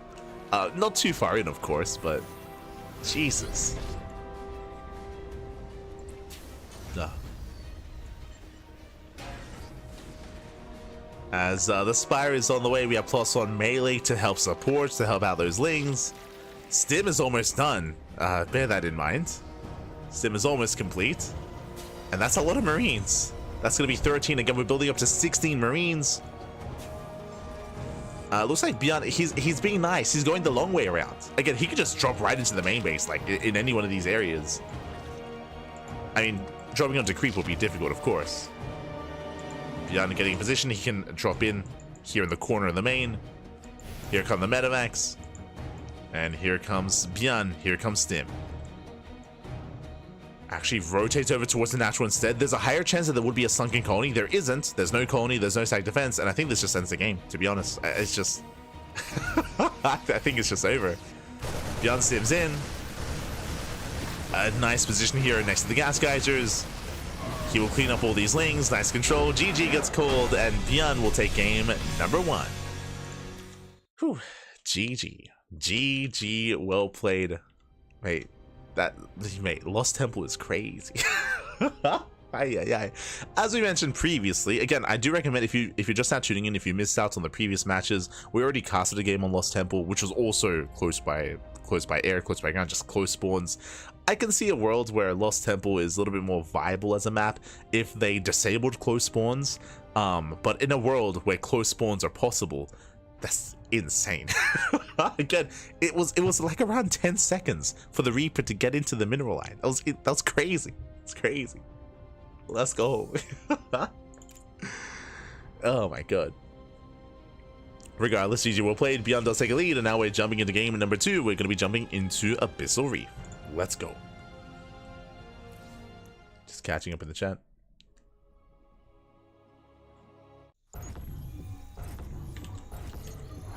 The map is even more imbalanced in SC2 than it was in Brood War. It is. Crazy. Spawning in the bottom right hand corner of Abyssal Reef, we have our South Korean... Oh, let's set this up. There we go. We have our South Korean Zerg player. We have our Red Zerg representing Team Hyper 1 down in the series. We'll see if he can bounce back. We'll see if he can recover, as he will have some time to breathe now coming into game 2 on Abyssal Reef. It is a 3-point. And spawning in the top left-hand corner, we have his opponent. We have the Brood War Terran player, the South Korean Terran representing Shopify Rebellion. It is ByuN. And welcome one and all to Abyssal Reef. Abyssal Reef is an SC2 map, a very long rush distance by ground, very defendable on 2, 3, 4, 5 bases, known for turtle play, known for mid-game and late game as well. If you remember, the last time we featured this map, we featured Iceland. And Iceland, he was able to successfully defend against the initial stim timing of ByuN. It's CC first, into 3-vax, into stim. So we have the stim build here from ByuN. We saw Iceland successfully defend, but if you remember, Iceland, he was crazy. He defended and he rushed into Sky Toss. He rushed into Carrier Colossus with barely any support on the ground, and he was overwhelmed, right? In the end, ByuN did break him, ByuN did abuse him, and ByuN was able to snowball out of control and punish the greed, but Iceland did successfully defend early on. Likewise, I can definitely see a world here where 3-point will do the same. I can see a world where 3-point he can defend. Not saying he'll be too greedy, but we'll get into a longer game state, I'm sure. Meanwhile, here comes that 3x, here comes that sim timing. So we get a very popular, very prevalent build when it comes to Brood War Terran. And we'll see how 3-point reacts. We have seen a couple different defenses out of 3-point. If you recall, previously against BratOK, we saw 3-point go for a Roach defense. That was previously on Fighting Spirit, if you recall, where he went into fast lair, into fast Roaches. Likewise, we did see on Sylphid, 3-point respond to this build with an early Baneling Nest, which was still very close. It was very close, where barely one Baneling connected. All the other 3 got focused down, but BratOK, he wasn't able to get the final Baneling, and in the end 3-point he held there as well. So there are multiple ways to deal with this, whether it's with a Baneling defense or with a Roach defense. We'll see what 3-point goes for. As the Overlord does dip in, Lings as well, trying to confirm the opener of his opponent.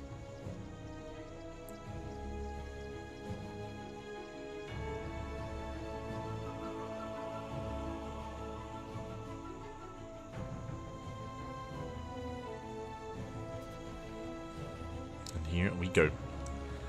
As Lings, they poke in. They're going to be zoned away. Does confirm the bunker on the high ground.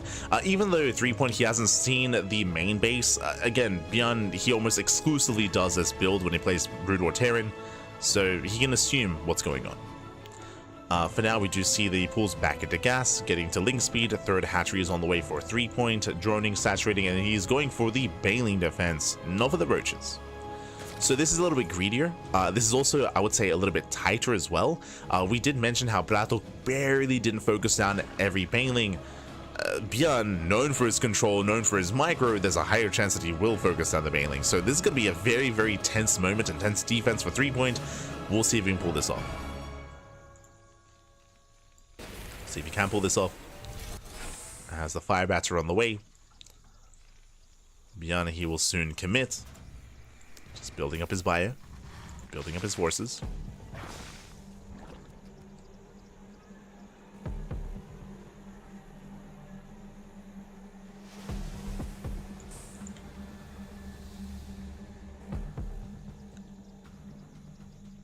ByuN does move out. He gets spotted, so the 3 he does confirm the move out. He does get eyes on the timing.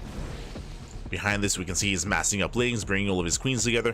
ByuN, he does actually rotate over towards the 3rd location, not towards the natural. But 3 is aware. He's getting ready. Scan does reveal the banelings. He knows. How many going to be? 6 banelings here from 3 Again, it's going to be a clutch hold. ByuN, he pokes in. Sees the setup. He's got that 1 fire bat. And he pulls away. Does pull away for now. Yeah, 3 he holds.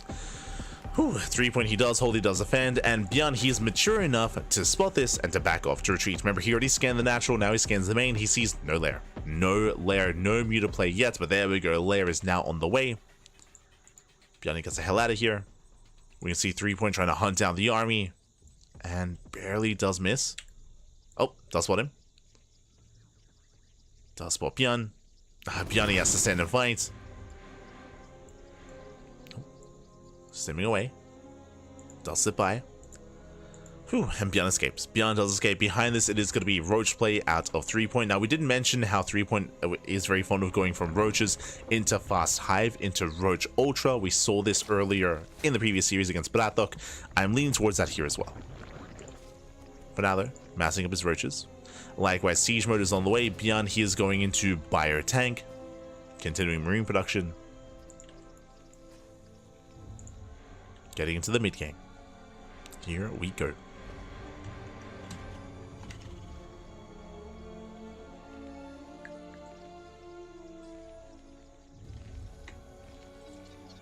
So from here, we are going to be settling in. Now, even though this initial sim timing didn't do any damage, and it didn't, I mean, in a sense it did, it forced a reaction, it delayed droning. What's important is that ByuN didn't lose anything. You can see here, 0 units lost. So ByuN, he preserved the army, and now we can hit a different timing, this time with +1. +1 finished up in 5 seconds. Now we reinforce with tanks. Siege mode is done. So now we have a second timing available here. This one hitting much harder. Ooh, and no bailing speed. Yeah, we skip bailing speed, going into roach speed instead. 3 He's in trouble here. Yeah, ByuN stims in. Lings that do collapse in forward, and the last banelings that will not connect. Nice kiting here by ByuN. He will kite back, he will focus down the banelings. And ByuN, he breaks through. He breaks on through, the tank is still alive. 0 banelings left, the hatchery, oh no! The Roachworn! Roachworn goes down, massive pickoff. And 3 is caught with his pants down. Ay, trying to switch into roaches. He doesn't get there. He has a couple of roaches left. He can't reinforce, only with Lings. ByuN, he sims in, he can focus on the roaches one after the other, and he will snowball out of control. He'll break the main army. Again, 3 he had a strong initial hold, but the follow-up here was just a little bit too greedy. He wasn't expecting this kind of timing. Takes down the tank. And 3 he will hold, but at a cost. At a cost of what? The expansion. The 3rd base was sniped. The Roachworm was sniped as well. Brutal losses here for 3 and back at home, ByuN is chilling. ByuN is chilling. 3rd CC is on the way. 3rd CC is already done, so he has a faster 3rd base timing compared to his opponent, building up his tanks and getting ready for that next step with that science facility. So again, very flexible build here from ByuN. Even though the initial sim timing didn't do anything, again, it was about that follow-up timing instead. And with that 3-point, he was caught off guard. 3-point trying to re-drone, trying to resaturate. We have a radiate on the way, getting into science vessels. ByuN looking in control so far. He's got the better economy. He has better upgrades. He is taking up. And it's going to be a while here before we can really embrace Hive Tech. Here comes the infestation pits. And again, if you've been watching 3-point, as we mentioned previously, this should be a pit into Hive, into Ultras, but everything is delayed because he's stuck on a 2-base economy. He's long distance mining, he's double expanded to catch back up. He has to double expand. Right now, the pressure is on 3-point. And ByuN is moving out with a multi-pronged attack. Drop towards the natural, main push towards the third. Oh, nice target fire here on the dropship. Ooh, the ship goes down. Massive pickup. At the same time, ByuN moving in. He can get within range of the expansion. Scans at a time. Catching out some of these overlords. Bailing's on the way. Bailing speed is still not done. It's so heavily delayed. Yeah, no bailing speed despite that. At 3-point, he does dive in. Tank shot's going off. It does shut down the ByuN. Sorry, shut down the Lings, I should say. Bailing's are targeted down as well. ByuN trading well. We've got the token swarm host. Let's go. Token swarm host on the way. Do love to see it. Even in StarCraft Evolution. Always. As ByuN, he's within range of the expansion. The 4th base does go down. Massive pickoff. Takes down the 4th. Oh, Baileys do connect. Santos is coming in. They have a radiate. They don't quite go for it. Nice ByuN holding on to the high ground, shuts down the Lings. GG gets called as 3-point. He bleeds out far, far too much. And ByuN will take a 2-0 lead. GG. Whew. GG, well played. Again, a very, very solid attack there by ByuN. Initially, 3-point, he was on top of it. Initially, 3-point, he was able to deflect and shut down the first stim timing. But that second wave with +1, with marine range, with U-238 shells, with the initial tank as well, did catch him off guard, right? He did decide, I 3-point did decide to skip bailing speed, to go into roach play, to go into roach production, into double upgrades as well, but he barely wasn't ready for it. He wasn't able to slow down the army. He had no Ravagers ready either.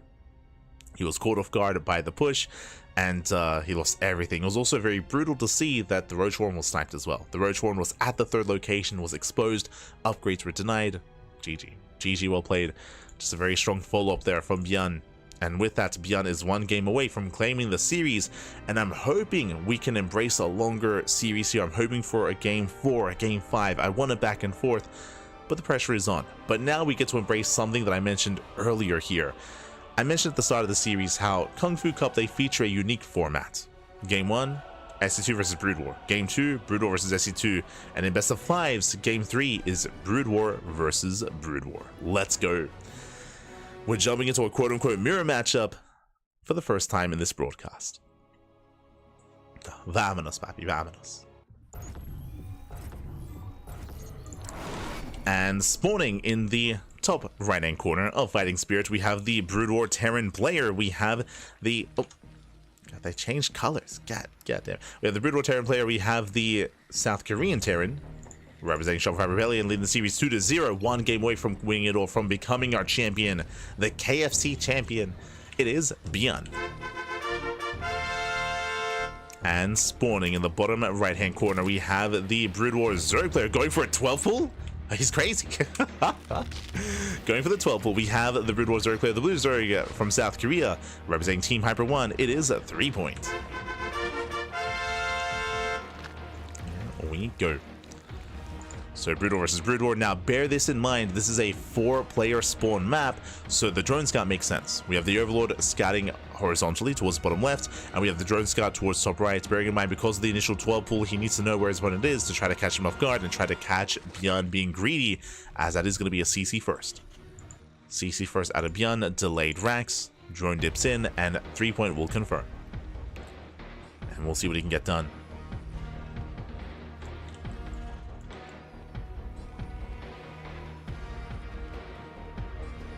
Here we go. Checking 3point's vision. He is aware. Yeah, he is aware. He did see the expansion. Lings are amassing. Lings are flooding across the map. The boys, let's go. The boys are being pulled. It's all or nothing. 3point is going for the all-in.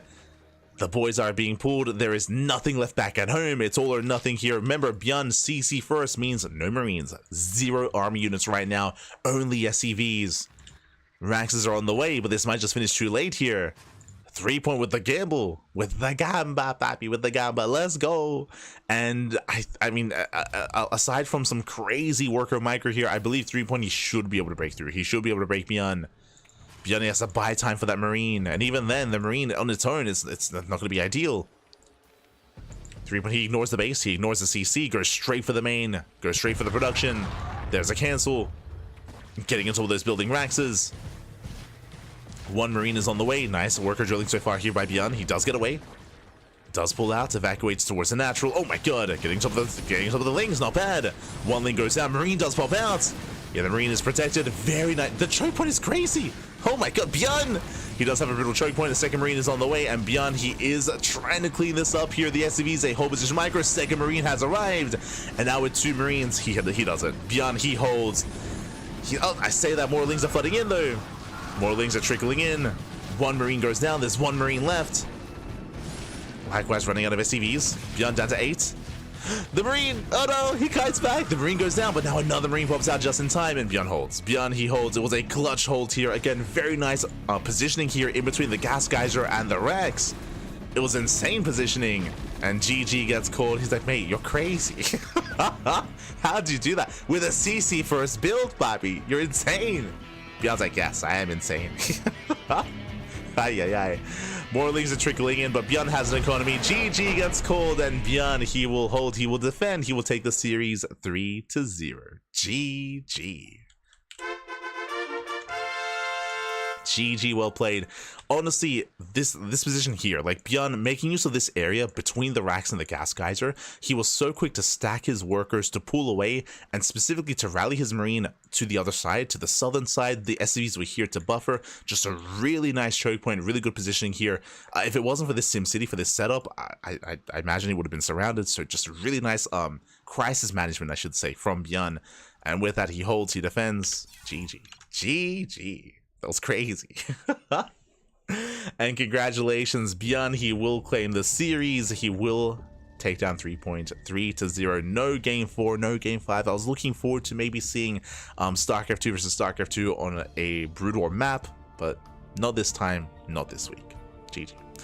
GG, well played, congratulations. I hope you all enjoyed yourselves as that wraps up our tournament. And yes, ByuN, he does walk away as this week's KungFu Cup champion. He does walk away with that KFC. With that fried chicken. Beautiful, beautiful. Does walk away with that KFC. Shout out to 3point. 3point, he did well for himself making it this far. And even when it came to the games itself, games 1 and game 2, like we had some intense back and forths. Again, I'm still thinking of the game on Abyssal Reef, and I wouldn't be surprised if 3point just wasn't used to that follow-up timing either, as the players compete and compare more against each other. I'm sure they get used to each other, get ready for set timings, and evolve their own builds and their own meta and their own style. Regardless, congratulations. And with that, if you enjoyed the broadcast, if you enjoyed KungFu Cup, we will be having more KungFu Cups in the future. This is a bi-weekly tournament. When I say bi-weekly, every fortnight, every 2 weeks.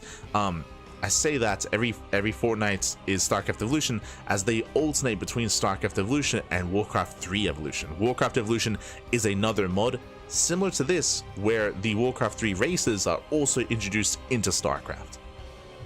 It's very different though. It's very different, very chaotic is what I will say. Heroes are crazy good. like the hero units in Warcraft 3 Evolution are insane. Their spells, they often can one-shot waves of Lings or Marines. Like, they're very, very impactful when it comes to these big fights. Warcraft 3 armies are smaller than SC2 armies, but they're stronger as a result. And yeah, it's a very different dynamic. So that's another event, that's another mod that we do feature for KungFu Cup, but also StarCraft Evolution as well. And when it comes to StarCraft Evolution, if you want to help support the people working behind the scenes, ! StarCraft Evo in the chat, or ! SC Evo, and bam, there's a Patreon. There is a Patreon. There's a very dedicated team working on the balance, working on the maps, working on the models, the assets, I don't know if you noticed, but there were unique custom models for the spawning pool, the gas geysers, a lot of the units, the Zerglings, the Hydras, the Marines, the Firebats, the medics. Like a lot of effort and care and passion is put into the mod, and you can help support it via Patreon as well. It's a lot of work. It's a lot of work. So you can support them via Patreon if you wish. Otherwise, hope you all enjoyed. Hope you all enjoyed yourselves. When it comes to our next broadcast here, exclamation mark. I don't think I have a calendar in the chat. I think we have a calendar or exclamation mark schedule. But you can see we just wrapped up with our morning broadcast of KungFu Cup. And at 7 p.m. KST, that is going to be at 8 p.m. AEST. That is in 7 hours. In 7 hours time, we're going to be live with the Sparkling Tuna Cup. If you're curious, what is the Sparkling Tuna Cup? That is our weekly open tournaments where we feature players like ByuN in StarCraft 2, like ByuN, Solar, Shin, Showtime, Skillus, and many others. Gerald, Christianer, Jumi, YoungYakov, Wayne, Eva, and Honmono, sometimes 3-point as well, and many others. Koreans, Europeans, they do face off in 7 hours in our open tournament in StarCraft 2. That is a weekly tournament, and if you want to help support that tournament, and if you want to help support our events here on the CranKy Ducklings, Patreon, exclamation mark Patreon in the chat, and you'll get a link to our Patreon page as well. Again, there's a lot of crowdfunding going on nowadays for a lot of events, a lot of tournaments. Very much so, StarCraft is now going to be shifting into much more focused grassroots tournaments and grassroots events and broadcasting. So that's, I guess, expect more of that. But right, we recently had like the RSL Patreon and the RSL coming into play. GSL, of course, they have their own Patreon as well. KSL, true. So I understand there's a lot of that going on. You know, we have our own. We've been running for many years at this point. Regardless, you can support us and support our tournaments via Patreon if you wish. Otherwise, thanks for watching. Otherwise, thank you for watching. Thank you for support. Following and tuning in is all that we ask. If you see something that you like here, we cast more than any other channel out there. More than Wardy, more than Steadfast, more than any other channel out there. We have all the content, all the casting, all the StarCraft. That's what we have. At least we have the quantity. And we have a little bit of the quality as well. We are live twice a day, every single day. If you see something here that you like, if you can't watch it live, check out the YouTube. Check out the YouTube. Check out our channel. We do upload on a daily basis over on our YouTube channel. As you can see, we do have half a day off. So Friday, half a day off there on Fridays. Otherwise, plenty of content, plenty of StarCraft. Plenty of StarCraft.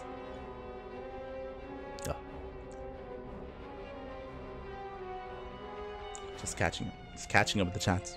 Otherwise, when it comes to some more StarCraft Evolution, I believe our next StarCraft Evo cast is going to be next week. It's going to be Wednesday. So next week, Wednesday, on the 30th of April, we're going to be covering the SEL Code A, number 2. Going to be covering StarCraft Evolution Code A. We do have a more KungFu Cup next Friday, and we also have a StarCraft Evolution Code A number 3 on Saturday. So we have a lot more StarCraft Evolution next week, and regular tournaments as well, like the Wardy TV Monday, the Pegastorm Monday, the Enki Pro Series, KSL, Lil League Cup. Plenty of content on the channel.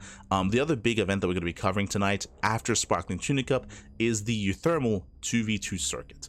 Euthermal Mark, he does host these monthly 2v2 events, which is also a lot of fun. Another kind of break from regular StarCraft 2 1v1 play, not just modded tournaments, but 2v2 events as well.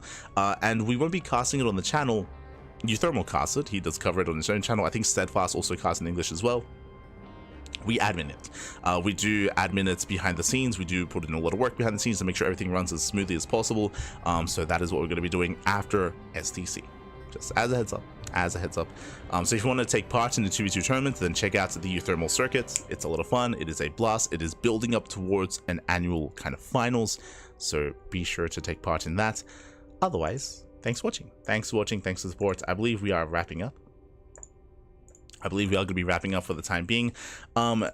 I have been laddering quite regularly recently, especially during the week, and I usually do go live with a ladder stream, but I do have some work to catch up on, and I think I'm going to take the weekend off. I'm going to take the weekend off from laddering.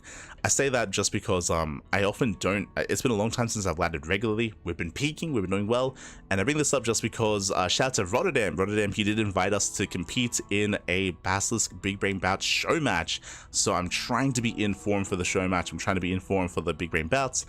So wish me luck. No, so far I'm pretty content with my play. I've been able to shake off a lot of rust, but I will be taking this evening off to work on some stuff, and I'll probably stream tomorrow. I'll have a ladder stream tomorrow to get into shape and to get ready for the Friday to come. So if you're interested, you can follow myself at light_VIP. Oh. Exclamation mark lights. There you go. So you do have, I do stream on my personal channel. I don't ladder here on the CranKy Ducklings. I only ladder on my personal channel instead. So if you're interested, you can follow me there. Again, I'll be live tomorrow with a ladder session after the morning broadcast. Otherwise, we'll see you guys next time. Stick around. We're going to be giving another StarCraft streamer a raid. Who is live? Who is live at the moment? Who can we send everyone over to? Let's have a look. Let's see. We have Suita. Suita's live. Dave is live. Reaper. We've been raiding a lot of Reaper recently. Anki is live, casting in Spanish. Parting is playing. Yo, Parting is back. All right, I saw that a couple of days ago on Reddit. Apparently, Parting is playing SC2 again. That's crazy. It's cool to see. Who else is live? Yo, Mick Monroe is live. Skross as well. We'll find someone to raid. But with that, thanks for watching, thanks for support, and we'll see you guys later on this evening for some Sparkling Tunic Up, or tomorrow for some War DTV Monday. See you then. Thanks for watching. Ciao. Papi ciao. See you next time.